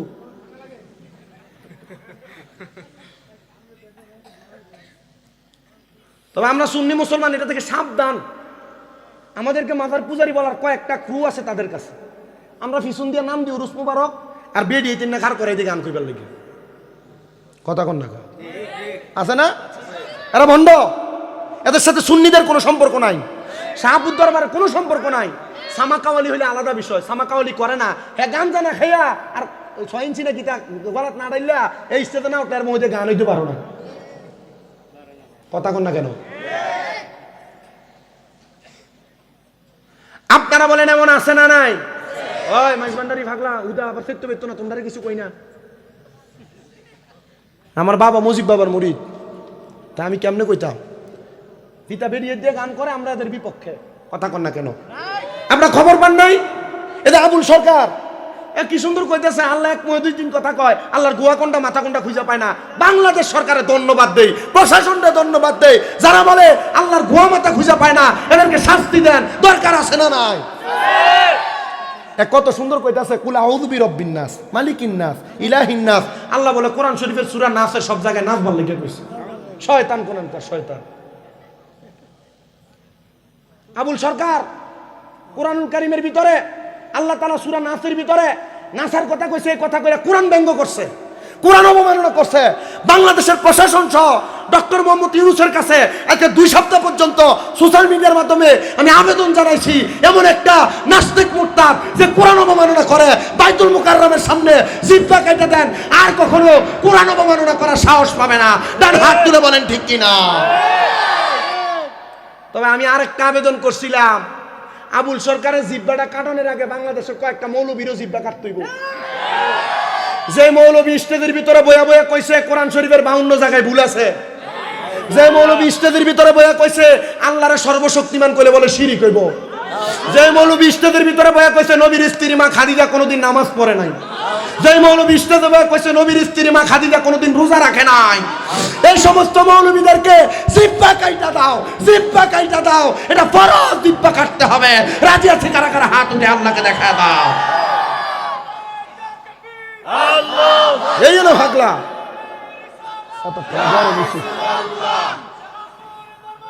জিন্দাবাদ জিন্দাবাদ, হুঁশিয়ার সাবধান, হুঁশিয়ার সাবধান। আমরা যেমন ভণ্ডামির বিরুদ্ধে কথা বলি, আমরা তেমন ভাবে কোরআন সুন্নাহর বহির্ভূত কথা যারা বলে তাদেরও বিরোধিতা করি। আমি করলে আমার ছেড়ে দিবেন? আমি ওয়াজ করি 9 বছর বয়সে 2-3টা ভুল হয়েছে আমার, আমি মাপ চাইছি, কিন্তু এরা ভুলের উপর বয়ে থাকে, আমারটাই ঠিক। শয়তানের দল কোনানকার। তুমি যেটা দিছো এটা ফালতুটা, বুঝছো না? কামের টাইমে যেটা তো সাদাটাই দিয়ে লাইছে। আপনাদের কি কষ্ট হইতেছে? আমার দইতেছে। আমি সারা রাতের বক্তা না, আমি ওয়াজ 1 ঘন্টা 20, 25, 30 মিনিটে করি। তবে আলহামদুলিল্লাহ আমার ওয়াজ বলছেন না এনে, এর আগে কে কে সরাসরি শুনছেন আমি জানি না, শুনছেন কারা কারা সরাসরি? এইটা দিয়ে আমার ওয়াজ শুনিনি হয়, হাত নামান থাক দেখাইয়েন না। সরাসরি যারা আমার ওয়াজ শুনছে, আপনাদের দোয়ায় আমাদের কুমিল্লা কয়েকটা মাদ্রাসা আছে, এটা আপনারা জানেন হয়তো অনেকে। কুমিল্লা নূরপুরে, সুজানাগড়ে, পাথুরিয়া পাড়ায়, হাউজিং স্টেট আমার মাদ্রাসাগুলো। আপনার দোয়া করলে এই গত 2 দিনে আমার 5টা ছাত্র কোরআনের হেফজ সম্পূর্ণ করছে। আল্লাহর কসম করে কই, আমি আমার জীবনের সবচেয়ে সফলতা পাইছি এটা দিয়া। আমার মাদ্রাসা তেমনও ফলাইন আছে, 8-9 মাদ্রাসা ফলাইয়া আমার এনে হাফেজ দিচ্ছে। 8-9 মাদ্রাসা ফলাইছে আমার এনে হাফেজ হয়েছে। শুধু এইটা না, এ পলাই আইছে আউনের পর আমার এনতেও ফলাইছে। কোন দিয়ে জানেন? আমার মাদ্রাসার ভিতরে জেলখানার যেমন এমন চতুর্ভুজের মতো করে ইদিয়া রাখছে, আমি এমনি বন্ধ করছি। হেরাইতে 2:30 বাজে বাথরুমের ভেন্টিলেটারের যে সাদাটা আছে, 7টা গামছা বানছে। কয়টা? 7টা গামছা বাইন দেয় ভেন্টিলেটারের ভিতর দিয়ে, তার লগের একটারে লইয়া লাগছে। এখন ভেন্টিলেটারের সাদাটাও বন্ধ করছি। মাহফিল থেকে আইয়া শুইছি 4:43 বাজে। আমার ফোন দিয়ে হুজুর বাইকে গেছে তো, মোটরসাইকেল আমরা শিমপুর দিয়েও গেছি। আমি এই 5টা 5:30 বাজে শিমপুর দিয়ে মোটরসাইকেল দিয়ে দৌড়ে রেল লাইনের সাইডে সাইডে পুরা কুমিল্লা শহরের বাস স্ট্যান্ড, রেল স্টেশন কিচ্ছু বাদ রাখছি না। পরে খবর পাইটি কমলাপুর যে বয়ে দিচ্ছি। দৈরান জিঙ্গা কি তারে মাতস না, কই গেছিলি? হারাম কোনো কথা নাই। আলহামদুলিল্লাহ রমজানের আগে ফল হাফেজ হইল। কখনো সুযোগ হইলে কুমিল্লা চকবাজার নূরপুর আছে না, নূরপুর শাহপাড়া রোডের মাথায় আমার তাফিজুল কোরআন মাদ্রাসা, এটা যাইন। ছাত্রবাড়ি, নরসিংদী, নেত্রকোনা, ময়মনসিং, বামনবাড়িয়া, হবিগঞ্জ, খুলনাবাড়ি, ফোলাইন আনতে কেন এনে দেয় আমার কাছে ফরাইতো। মারহাবা কন্যা দা। আলহামদুলিল্লাহ একটা প্রেমের বাগান। আমাদের শাহপুর দরবার শরীফের যিনি বর্তমানে আলা হযরত মুর্শিদ কেবলা সৈয়দ গোলাম মোহাম্মদ আব্দুল কাদের কাউকাব আল কাদেরী পীর সাহেব হুজুর কেবলা, হুজুরের তো তার টার্গেট 124টা মাদ্রাসা করত। শিমপুর ওই সিনি মাদ্রাসা, শাহপুর দরবার মাদ্রাসা আছে না, এটার মতো নই। মারহাবা কন। আমার হুজুর কেবলার অনেকগুলা মাদ্রাসা হয়েছে। আল্লাহর কসম করে কই, যে যে দরবারের ফির সাহেবরার মাদ্রাসা নাই, এ ফির সাহেবরার আজকে থেকে হাদিয়া দন বন্ধ। কি লেগে? 5 আগস্টের পরে বহু ফকিন্নির ফুল আর আল্লাহর ওলির মাজার টিরে ভাঙ্গা লেছে। এ মাজার যে ভাঙছিলাম, আপনারা কি এটার ফক্কে আছিলেন? আমি আসিলাম। কি লেগে জানেন? কারণ এই মাজারের খাদিমডি মুরিদান টেহা দিছে আর এর পকেটটারে ভারী করছে। মুরিদান টেহা দিছে, হে খাইয়ে খাইয়ে এর ফ্যাটটারে বড় বানাইছে। মুরিদান টেহা দিছে, এর সুন্দর বাড়ি বানাইছে। আমি চিন্তা করছি এ মাজারটিতে ভাঙ্গে, এটা ফিরসাবরার দোষে ভাঙ্গে। কারণ কি? এ ফিরসাবরা যদি মাজারটি টেহা দিয়া নিজের ফ্যাটটারে গরম না করিয়া প্রত্যেকটা মাজারের লগে এক একটা বড় বড় মাদ্রাসা বানাইতো, মাদ্রাসা যদি 200 ছাত্র থাকতো, ছাত্রটি যদি একটা একটা করে লাড়ি লইতো, তখন কি আর মাজারটি ভাঙতার? তো মাজার যারা ভাঙছে এরা উগ্রবাদী, বাংলাদেশের সাম্প্রদায়িকতা নষ্ট করতে চায়। মাজারের ভিতরে কোনো অশৃঙ্খল কাজ হইলে, বিশৃঙ্খলা হইলে এটা বন্ধ করবা। মাজার ভাঙতে বসে দূরে কে? কারণ আমরা বিশ্বাস করি বাংলাদেশে জঙ্গিবাদী কায়েম করতে চায়। আমি বাংলাদেশের প্রশাসন সহ বাংলাদেশের সরকার পক্ষ এখন যারা আছে, সামনে যারা আসবে, তাদের কাছে আমরা একটা আবেদন করতে চাই, আপনারা আমাদেরকে ওয়াদা করেন, আপনারা 5 আগস্টের পরে যারা মাজার ভাঙছে এদের বিচার করবেন, আমরা আপনাদের সাথে আছি। 90টার উপর আল্লাহর ওলির মাজার ভাঙা হয়েছে, এখনো পর্যন্ত বিচার হয় না। বাংলাদেশে গরু চোরের বিচার হয়, বাংলাদেশে জুতা চোরের বিচার হয়, আলু পেঁয়াজ চুরি করলে বিচার হয়, মাজার ভাঙনের বিচার হয় না। কেন হয় না? কেন হয় না? আপনারা কি বোঝাতে চাচ্ছেন আমাদেরকে? ফাইজলামি পাইলেছে না? সোনার বাংলাদেশের সুন্নি জনতা এখন ঐক্যজোট। সুন্নি জনতাকে একসাথে নিতে চান, সুন্নি জনতাকে নিয়ে কাজ করবেন, সুন্নি জনতাকে মাইনাস করে কাজ করবেন, কোনোটাই কাজ হবে না। আল্লাহ বুঝার তৌফিক দান করুন। আমি তো মনে করছি নির্বাচনটা করে এলাম এবার, ইনশাআল্লাহ। ওরা চিন্তা করছি বয়সটা এখন উঠতে আসছে না, কম হয়ে গেছে না, এ বয়স হইতো না। মোমবাতি সুন্নিরা ঐক্য জোট হয়েছে তো, মার্কা 3 দেয়া, একটা মোমবাতি, একটা চেয়ার, একটা একতারা। মানে 3 মার্কা যে কোনটা এটা কেউ জানে না, কথা বলছেন নি? কিন্তু হ্যাঁ, আমরা সুন্নি ঠিক। আমি কেন রাজনৈতিক বক্তব্য দিই না, এটা তো একটা কারণ আছে। আমি রাজনৈতিক বক্তব্য দিলে শিমপুরে বড় একটা প্যান্ডেল করতে হইব, একটা স্টেজ বানাইতে হইব, জনপ্রতি মাথা পিছু 500 করে টিহা দিতে হইব, তো এ নেবো রাজনৈতিক বক্তব্য। কথা কয় না? এখন আপনারা মাহফিল সাজাইছেন কোরআন সুন্নাহর ওয়াজ শুনবার লাগে, এটা কি রাজনৈতিক বক্তব্য দেওয়ার জায়গা নাকি?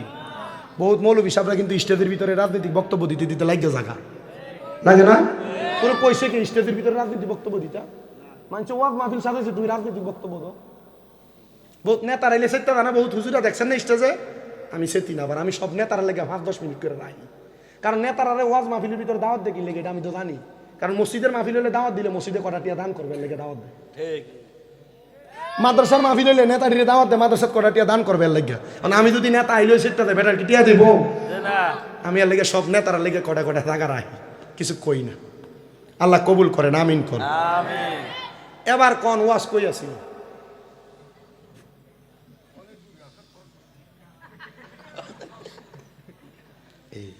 আমার ওয়াজের তাইল দিয়ে এটা এতক্ষণ কথা কইছি, শুধু ওয়াজটা কই আছিল এটা কোন লাগে? হ্যাঁ, দূর বেটা, এটা কি ওয়াজ নেই? এটা তো তোমরা তো সময় না নিছি। 4 জন লোক জাহান্নামে যাবে, এটার পরে আবার ওয়াজ গেছে আরেক জায়গায়। আপনারা যারা টাইট ফিটিং জামা কাপড় পরান, ওয়াজ সে জায়গায়ও ছিল, বুঝলা গেছে না? অসুবিধা নাই, ওয়াজ সব বাড়িতে যাবে, বিরিয়ানি ফোটলা বাইর গেল চলে। শোনেন আমার মুসলমান, এ নবীর উম্মত শোনো, যখন একটা মানুষ ব্যাপারটা হয়ে যায়, আর আপনারা যারা আপনাদের ঘরটাকে শাসন করে মানুষ বানাইতে পারেন না, আপনাদের যাদের স্ত্রীরা আপনাদের কথা শুনে না, আপনারা মনে রাখবেন রে শিমপুর কেন্দ্রিতগার বাবারা, আপনাদের যে স্ত্রীরা আপনাদের কথা শুনে না, স্বামী আদেশ না মানা মহিলাটা দোজখী দোজখী দোজখী। কেন? আল্লাহর নবী রাহমাতুল লিল আলামিন নবী শিখিয়ে দেয়, একটা মহিলা তার স্বামীর আদেশ ছাড়া বাবার বাড়ি তো যাইতে পারবে না। আর বেডি ফুরা কান্দির ভার কিন্না লইয়া যে জামাইয়ের খবরও তাহে না, এমন মহিলাও সমাজে আছে না? না। এবার আসেন, ওই যে কইছিলাম যে নামাজ পড়েন, কিন্তু আপনার বউ বেপরদা, মেয়ে বেপরদা, মা বেপরদা, বোন বেপরদা, নামাজ পড়েও যে দুজকে যাবেন। আল্লাহর খাস বুজুর্গ মান্দা, আমি আমার ওয়াজের রীতি টানতেছি। উনি বলেন, আমি ফজরের নামাজের পরে প্রত্যেক দিন সূর্য যতক্ষণ উদয় না হইতো ততক্ষণ পর্যন্ত আমি আমার নামাজ ত্যাগ করতাম না। এটা নবীজির সুন্নত। মিশকাতুল মাসাবি বাবু সলাত, ক্লাস 9-10 হাদিসের কিতাবের প্রথম দিয়া বাবু সলাত অধ্যায়ের ভিতরে এই হাদিস উল্লেখিত। নবীজি রাহমাতুল লিল আলামিন নবী যখন ফজরের নামাজ পড়তেন ততক্ষণ পর্যন্ত নামাজের মুসল্লাতে করতেন না যতক্ষণ না সূর্য উদয় হইতো। সূর্য উদয় হলে আমার নবী 2 রাকাত নামাজ পড়তেন, চাস্তের নামাজ, কেউ বলে দোহারের নামাজ। নবী তারপর নামাজ শেষ কইরা দোয়া কইরা এরপর মসজিদ থেকে যাইতেন। জোরে কোন মারহাবা। নবী রাহমাতুল লিল আলামিন নবী আমার জানে উম্মত শুনো শুনো শুনো, দুনিয়ার জমিনের মধ্যে যারা যারা নামাজ না আদায় করবে, যদি একটানা 40 দিন পর্যন্ত চারটার নামাজ পড়ে, আরে 40 দিনের দিন অথবা এর মাঝখানে যদি মারা যায়, তাহলে আমার আল্লাহ তাআলা ওই বান্দাটা বেহিসাব জান্নাতে চলে যাবে। হযরতে আল্লাহর বান্দা বুজুর্গ মানুষ, উনি বলে আমি প্রত্যেক দিন ফজরের নামাজ পড়ে অপেক্ষা করতাম সূর্য কখন উদয় হবে আমি চারটার নামাজ আদায় করব। আল্লাহর বুজুর্গ বান্দা বলেন দুনিয়ার মানুষ, আমি অপেক্ষা করতে করতে ওই দিন রাত্রবেলা আমি জাগ না থাকার কারণে আমি আমার নামাজের মুসল্লার ভিতরে ঘুমিয়ে গেলাম। হঠাৎ করে আমি নামাজের মুসল্লার মধ্যে এমন একজন অদ্ভুত মানুষ দেখলাম, যে মানুষটার অর্ধেক শরীর ভালো দেখা যায় আর অর্ধেক শরীর নাভি থেকে পায়ের তালু পর্যন্ত আগুন ধাউ ধাউ করে জ্বলতাছে। একটা মানুষ দাঁড়ানো, যার নাভি থেকে পায়ের তালু পর্যন্ত আগুনে জ্বলে, নাভি থেকে মাথা পর্যন্ত ভালো। আল্লাহর বুজুর্গ বান্দা ওনাকে স্বপ্নে জিজ্ঞাসা করলেন, এ ভাই তোমার এই অবস্থা কেন? তিনি বলেন, আমি যখন দুনিয়া থেকে বিদায় নিয়ে কবরে আসি, কবরে আসার সময় আমার একটা মেয়ে ছিল দুনিয়াতে, যার বয়স ছিল 12 বছর, আর একটা মেয়ে ছিল তার মায়ের গর্ভে, যার বয়স ছিল 8 মাস। আমার ওই 12 বছরের মেয়েটার আমি কোরআনে হাফেজা বানাইছি। সুবহানাল্লাহ নাই তো? 12 বছরের মেয়েটার কি বানাইছে? কোরআনে হাফেজা বানাইছে। কিন্তু আমার স্ত্রীর গর্ভে যে মেয়েটা ছিল 8 মাস, এই মেয়েটা বেপরদা হয়ে গেছে, বেহায়াপনার সাথে লিপ্ত। মেয়েটা কোরআন সুন্নাহর শরীয়ত মোতাবেক চলাফেরা করে না। আল্লাহ তাআলা এই মেয়েগুলার কারণে আমার অর্ধেক শরীর আগুনে পুড়াইতেছে, অর্ধেক শরীর ভালো রাখছে। তাহলে আপনারা যারা এখানে বসছেন, আপনাদের কোনো অপকর্মের কারণে আপনাদের মা বাপ যদি কবরে থাকে, তাহলে তারা আযাবের শিকার হবে। আপনাদের কোনো অপকর্মের কারণে আপনাদের মা বাপ যদি কবরে থাকে, তারা আযাবের শিকার হবে। আপনারা সন্তানের কোনো ভালো কাজের কারণে মা বাপ যদি কবরে থাকে, মা বাপ ভালো থাকবে। আমার মুসলমান শোনো, এবার ওই বান্দাটা তিনি বলেন, ঠিক আছে গো, আমি তোমার মাপ পাওয়ার ব্যবস্থা করাইয়া দিই। উনি তাড়াতাড়ি জাগ্রত হয়ে গেছেন।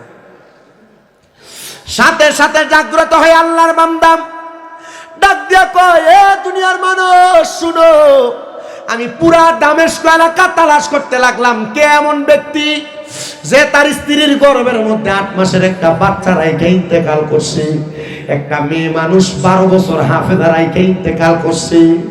পুরা দামেস্ক এলাকা তালাশ করতে লাগলাম, এমন কোন মেয়ের সন্ধান আমি পাই নাই। আমি তালাশ করতে করতে করতে করতে আমি পুরাটা এলাকা তালাশ করলাম। হঠাৎ করে এমন একটা ঘরের দরজায় গেলাম। আমি ঘরের দরজায় যেয়ে দেখলাম ঘরের দরজাটা বন্ধ।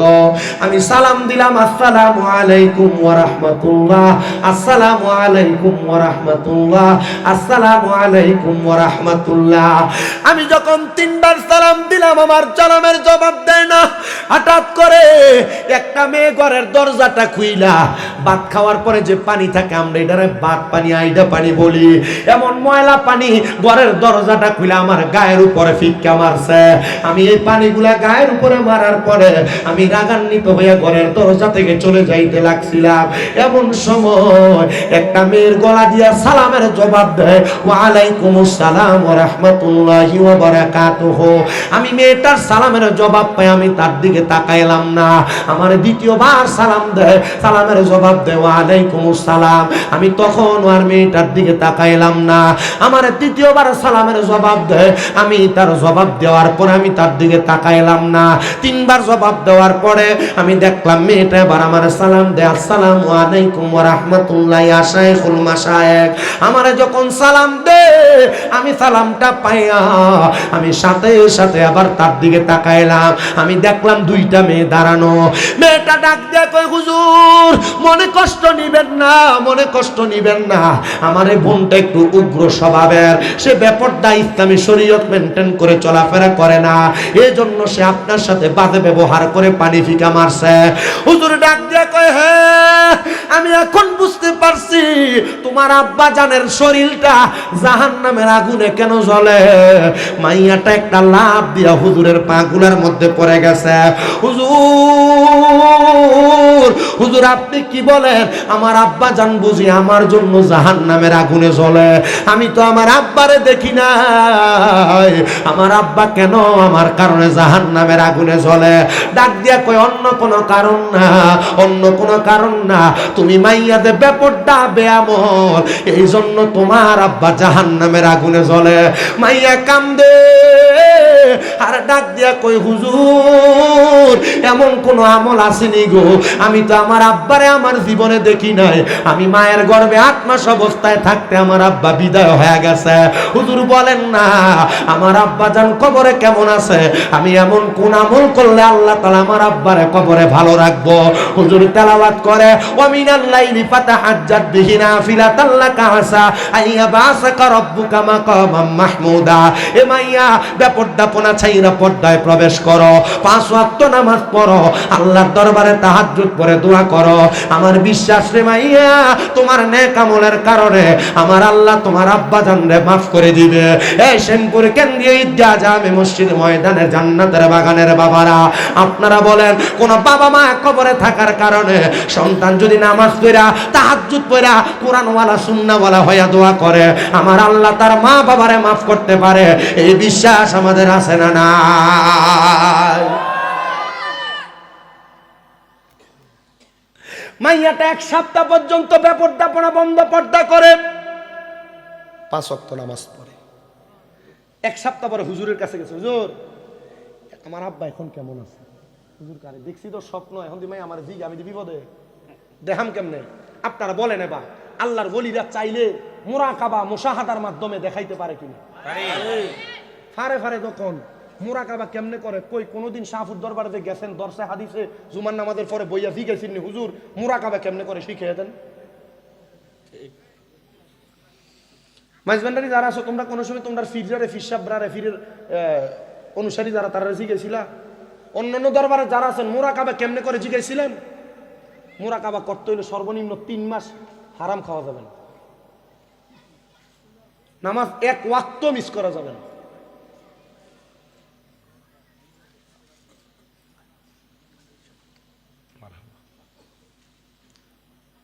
মায়াদের গেছি, হুজুর আমার আব্বা কেমন আছে একটু বলেন। হুজুরকে মায়া তো আমার চরম বিপদে ফেলাইছে, এখন আমি কেমনে দেখাইতাম? আমি তো স্বপ্ন দেখছি মায়ের বাপের এই অবস্থা। আপনারা অনেকের মা বাবার স্বপ্ন দেখেন, ভাই বাবা চাচা চাচিরি দেখেন না স্বপ্নে, দাদা দাদির স্বপ্ন দেখা ভালো জিনিস। আল্লামা ইবনে সিরিন তার স্বপ্নের তাবিরের কিতাবে লেখছে, যখন কোনো মৃত ব্যক্তি তোমাদেরকে স্বপ্ন দেখায় তোমরা তার জন্য দোয়া বকশিস করো। কি বকশিস করো? এতে মানুষ স্বপ্ন দেখলে দোয়া ফরায়, মিলাদ ফরায়। এখন তো বেদাত বেদাত কইয়া মিলাদ রিরেশো উড়াই দিচ্ছে, আছে না? আগে মানুষ মা বাপরে স্বপ্ন দেখলে আগে কত সুন্দর কইরা দোয়া মিলাদ কোরআন খতম ফরাইতো, এখন এটাও বন্ধ করে দিচ্ছে। আমার আপনারা এই দিকের কোন লোক কোন দিকে, হুজুর ইয়া মাইকে কোরআন খতম ফরন যাইব না হুজুর, এটাতে বন্ধ করে দিতেছে, আমরা দিকে বেদাত। আমি ঘাড়ি এনো ফতুয়া টোয়াইতেছ। ফজরের সময় যদি ফজরের আগে যদি 10 মিনিট আগে হুজুর গজল কয়, হুজুর কীর্তেন আপনি গজল করেন, আধার দিলে তো চলে, মানুষের ঘুমের ডিস্টার্ব না। হে শয়তান হয়নি সব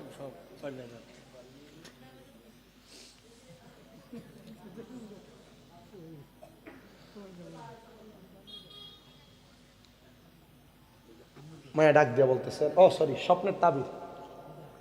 আপনারা যখন আপনাদের বংশের মানুষ মা বাপ দাদা দাদি আত্মীয় স্বজনকে স্বপ্ন দেখবেন, আপনারা কি করবেন?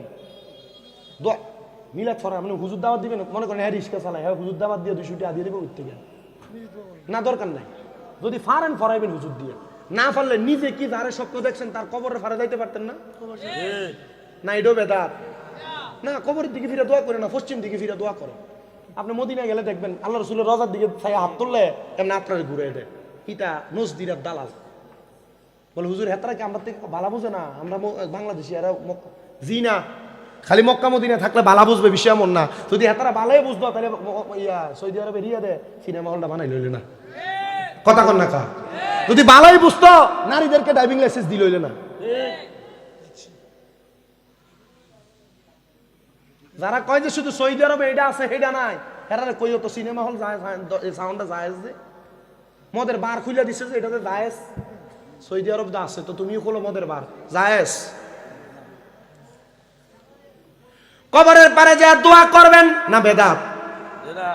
বেদাত জায়েজ না জায়েজ?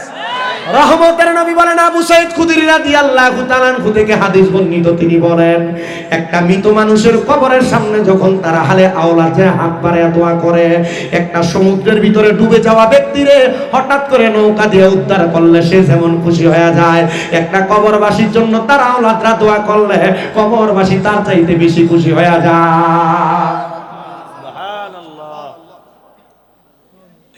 মায়া ডাক দিয়া কয়, হুজুর আপনি বলেন আমার আব্বা কেমন আছে? হুজুর কয়, আমি তো তোমারে দেখাইতে পারবো না, তবে তুমি যদি চাও, আমি একটা ইবাদত শিখিয়ে দিব, যে ইবাদতের মাধ্যমে চাইলে তোমার আব্বা মা কবরে কেমন আছে জানতে পারবা। হুজুর কি ইবাদত? বলে তাহাজ্জুদের সালাত। এ মুসলমান, মক্কা মদিনায় এখনো তাহাজ্জুদের আযান হয়, জামাতে নামাজ হয়। আপনাদের কাছে আবদার জানাই, এ যুবক ভাই যারা বিদেশ যাওয়ার চেষ্টা করেন, যাইতে পারেন না, ব্যবসা করেন বরকত হয় না, পর্দার আড়ালের যে মা বোনের গর্ভে সন্তান হয় না, আমি সবার কাছে আবদার করব, আপনারা যদি পারেন 3 মাস একটানা 5 ওয়াক্ত নামাজের পাশাপাশি তাহাজ্জুদ নামাজ আদায় করে দেখবেন আমার আল্লাহ তাআলা আপনাদেরকে অফুরন্ত নিয়ামত বরকত দান করবে। হুজুর ডাক দিয়া কয়, মা ও মা তুমি তাহাজ্জুদের সালাত আদায় করো, তাহাজ্জুদের সালাত আদায় করো যখন বললেন, সাথে সাথে রাজি হয়ে গেলেন। তাহাজ্জুদের নামাজ 1 দিন 2 দিন 3 দিন পরে পরে কান্না করে। মাইয়াটা 3 দিনের 4 দিনের মাথায় আইসা হুজুরের কাছে ডাক দিয়ে বলে, হুজুর আপনি না বলছেন আমার আব্বা জান জাহান্নামী, আমি তো দেখছি আমার আব্বা জান জান্নাতি। হুজুর কয়, মা কেমন দেখছো? বলে, আমি তাহাজ্জুদ পড়ার পরে আমি যখন সেজদার মধ্যে পুরা পুরা কাঁদতাছি, আমি হঠাৎ করে দেখলাম আমার সামনে সাদা রঙের পোশাক পরা নুরানি সুরতলা একজন মানুষ হাজির হয়ে গেছে। আমি জিজ্ঞাইলাম, কে? আমি তো কোনোদিন আমার আব্বারে দেখি নাই। আমার প্রশ্নের সাথে সাথে জবাব দেয়, মা আমি হইলাম তোমার আব্বা জান। আমি জিজ্ঞাইলাম, আব্বা আপনি না জাহান্নামের আগুনে দাউ দাউ করে জ্বলেন, আপনার শরীর যে এখন সুন্দর দেখা যায়? উনি জবাব দেয়, মা আজকে 1 সপ্তাহের উপরে তুমি নামাজ পড়ার কারণে, পর্দা করার কারণে আমার আল্লাহ তাআলা আমি বাবার কবরের আযাব মাফ করে দিয়েছে। এ শিবপুর এলাকার পর্দার অন্তরালের মা, এ আমার যুবক ভাইরা, এ মুরব্বী বাবারা, আপনারা যারা জান্নাতের বাগানে বসে গেলেন, আপনাদের যাদের বাবা কবরে, আপনাদের যাদের মা কবরে, আপনারা সবাই তাদের জন্য খাস খাস করে করে দোয়া করবেন। কারণ কি জানো? আপনাদের খাস দোয়ার বরকতে আমার আল্লাহ তাআলা আপনাদের মা বাবার কবরের আযাব মাফ করে দিবে। কিন্তু আজকে জান্নাতের বাগান মাহফিল হইলে গুনাহ হইতো না, গুনাহ মাফ হইব। আর যদি কয় যে না এটা বন্ডামি, বাইন্দা রাখবা, খবর দিবা, বাড়িটা বেশি দূরে না, হুন্ডার টান দিয়ে 15 মিনিট লাগবে, এগুলা সমাজে বিভ্রান্ত সৃষ্টি করা হচ্ছে। আপনাদেরকে অন্যদিকে ডাইভার্ট করে ইসলাম থেকে, আল্লাহর ওলিদের পথ থেকে, সুফিবাদের পথ থেকে আপনাদেরকে অন্যদিকে নিয়ে যাচ্ছে। আল্লাহর ওলিরা আমাদেরকে ইসলাম শিখাইছে মিয়া, আমাদের পরনের ভিতরে ধুতি ছিল, লুঙ্গি পরাইছে আল্লাহর ওলিরা। কথা বলেন না, ঠিক না বেটে? আমরা তো শাহপুর দরবারে এমন একটা পীর পাইছি, বাগদাদি হুজুর কেবলা চলে গেছেন, বাগদাদি হুজুর কেবলার স্থলাভিষিক্ত হিসাবে হযরত গোলাম মোহাম্মদ আব্দুল কাদের কাউকাব হুজুর কেবলার দিয়ে গেছে, 1 দিন না মাসে 24 দিন রোজা রাখে। মারহাবা নাই? মাসে কয় দিন রোজা রাখে? বহু দরবারে বেডিয়ে বেড়াইতে এক লগে, শাহপুর দরবারের উরুস মুবারকের সময় নিষেধে করে দেওয়া হয়, উরুসের মধ্যে মহিলা আসা নিষেধ। কথা কেন? শাহপুর দরবারের মুরিদদেরকে আদেশ করা হয়, দরবারে আসার সময় মাথায় পাগড়ি পাঞ্জাবি লাগাইয়া, চোখে সুরমা লাগাইয়া, মেসোয়াক লইয়া আল্লাহ আল্লাহ জিকিরের সহিত দরবারে আসবেন। আমরা আর কি পিঠ টুকাই? ঘরের কাছে রত্ন পাইয়া যত্ন করেন না, মরার পরে বুঝবেন কোনটা রত্ন। আমি সব পীরের কথা বলি, এর মধ্যে আমি শাহপুর দরবারের কথা বেশি করে কইয়া দিছি, কারণ আমার একটা হক আছে। তবে লাস্ট আমি সালাতু সালাম দেওয়ার আগে আপনাদেরকে বলি, আল্লাহ আল্লাহ জিকির, ঈদে মাজিউন নবী সাল্লাল্লাহু আলাইহি সাল্লাম, ঈদে মিলাদুন নবী সাল্লাল্লাহু আলাইহি সাল্লাম, 2টা আসেনি? এলাকাতে বহুত দ্বন্দ্ব হয়, এগুলা নিয়ে কথা হয়। মিলাদুন নবী তো বালা ছিল, মাজিদুন নবী করতে গেলো কয় না, মাজিদুন নবী কিতা, মাজিদুন নবী কিতা একটু শুনেন। ঈদে মিলাদুন নবী মুরাক্কাব যৌগিক শব্দ। ঈদ শব্দের অর্থ খুশি, মিলাদ মানে জন্ম, নবী মানে নবীর। ঈদে মিলাদুন নবী মানে নবীর জন্মের খুশি। আপনারা খুশি না বেজার? ঈদে মাজিউন নবী, মাজিউন নবী এটাও যৌগিক শব্দ মুরাক্কাব। ঈদ মানে খুশি, মাজিউন মানে হলো আগমন, আর নবী মানে নবী, নবীর আগমনের খুশি। একটা হলো নবীর জন্মের খুশি, একটা নবীর আগমনের খুশি। আপনি কোনটাতে খুশি, কোনটাতে বেজার? কথা কয় না, কোনটাতে খুশি কোনটাতে বেজার? আমরা দোনোটাতে খুশি। তাফসিরে জিলানী শরীফ নুরুজ্জামান মামা আমরা খুইলা দেখাইতেছে, মামার কিতাবটার ভিতরে ঈদে মাজিউন নবীর কিতাবটা খুইলা দেখলাম। আল্লাহ রসুল সাল্লাল্লাহু আলাইহি সাল্লামের মাজিয়ে মুহাম্মদ, মাজিয়ে রসুল, মাজিয়ে আহমদ, এই কথাটা গৌসে পাক আব্দুল কাদের জিলানী ওনার তাফসিরে জিলানী শরীফের ভিতরে বারবার লিখছেন। মারহাবা কয় না।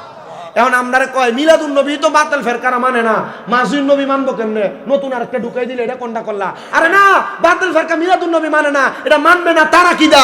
মাজিউন নবী ইমানদার মানবে, মাজিউন নবী ইমানদারের নিশানা। এই জন্য আমরা মাজিউন নবী পালন করি। হযরতে গোলাম মুহাম্মদ আব্দুল কাদের কাউকাব পীর সাহেব হুজুর কেবলা মিলাদুন নবী যেমন মানে, মাজিউন নবী তেমন মানে।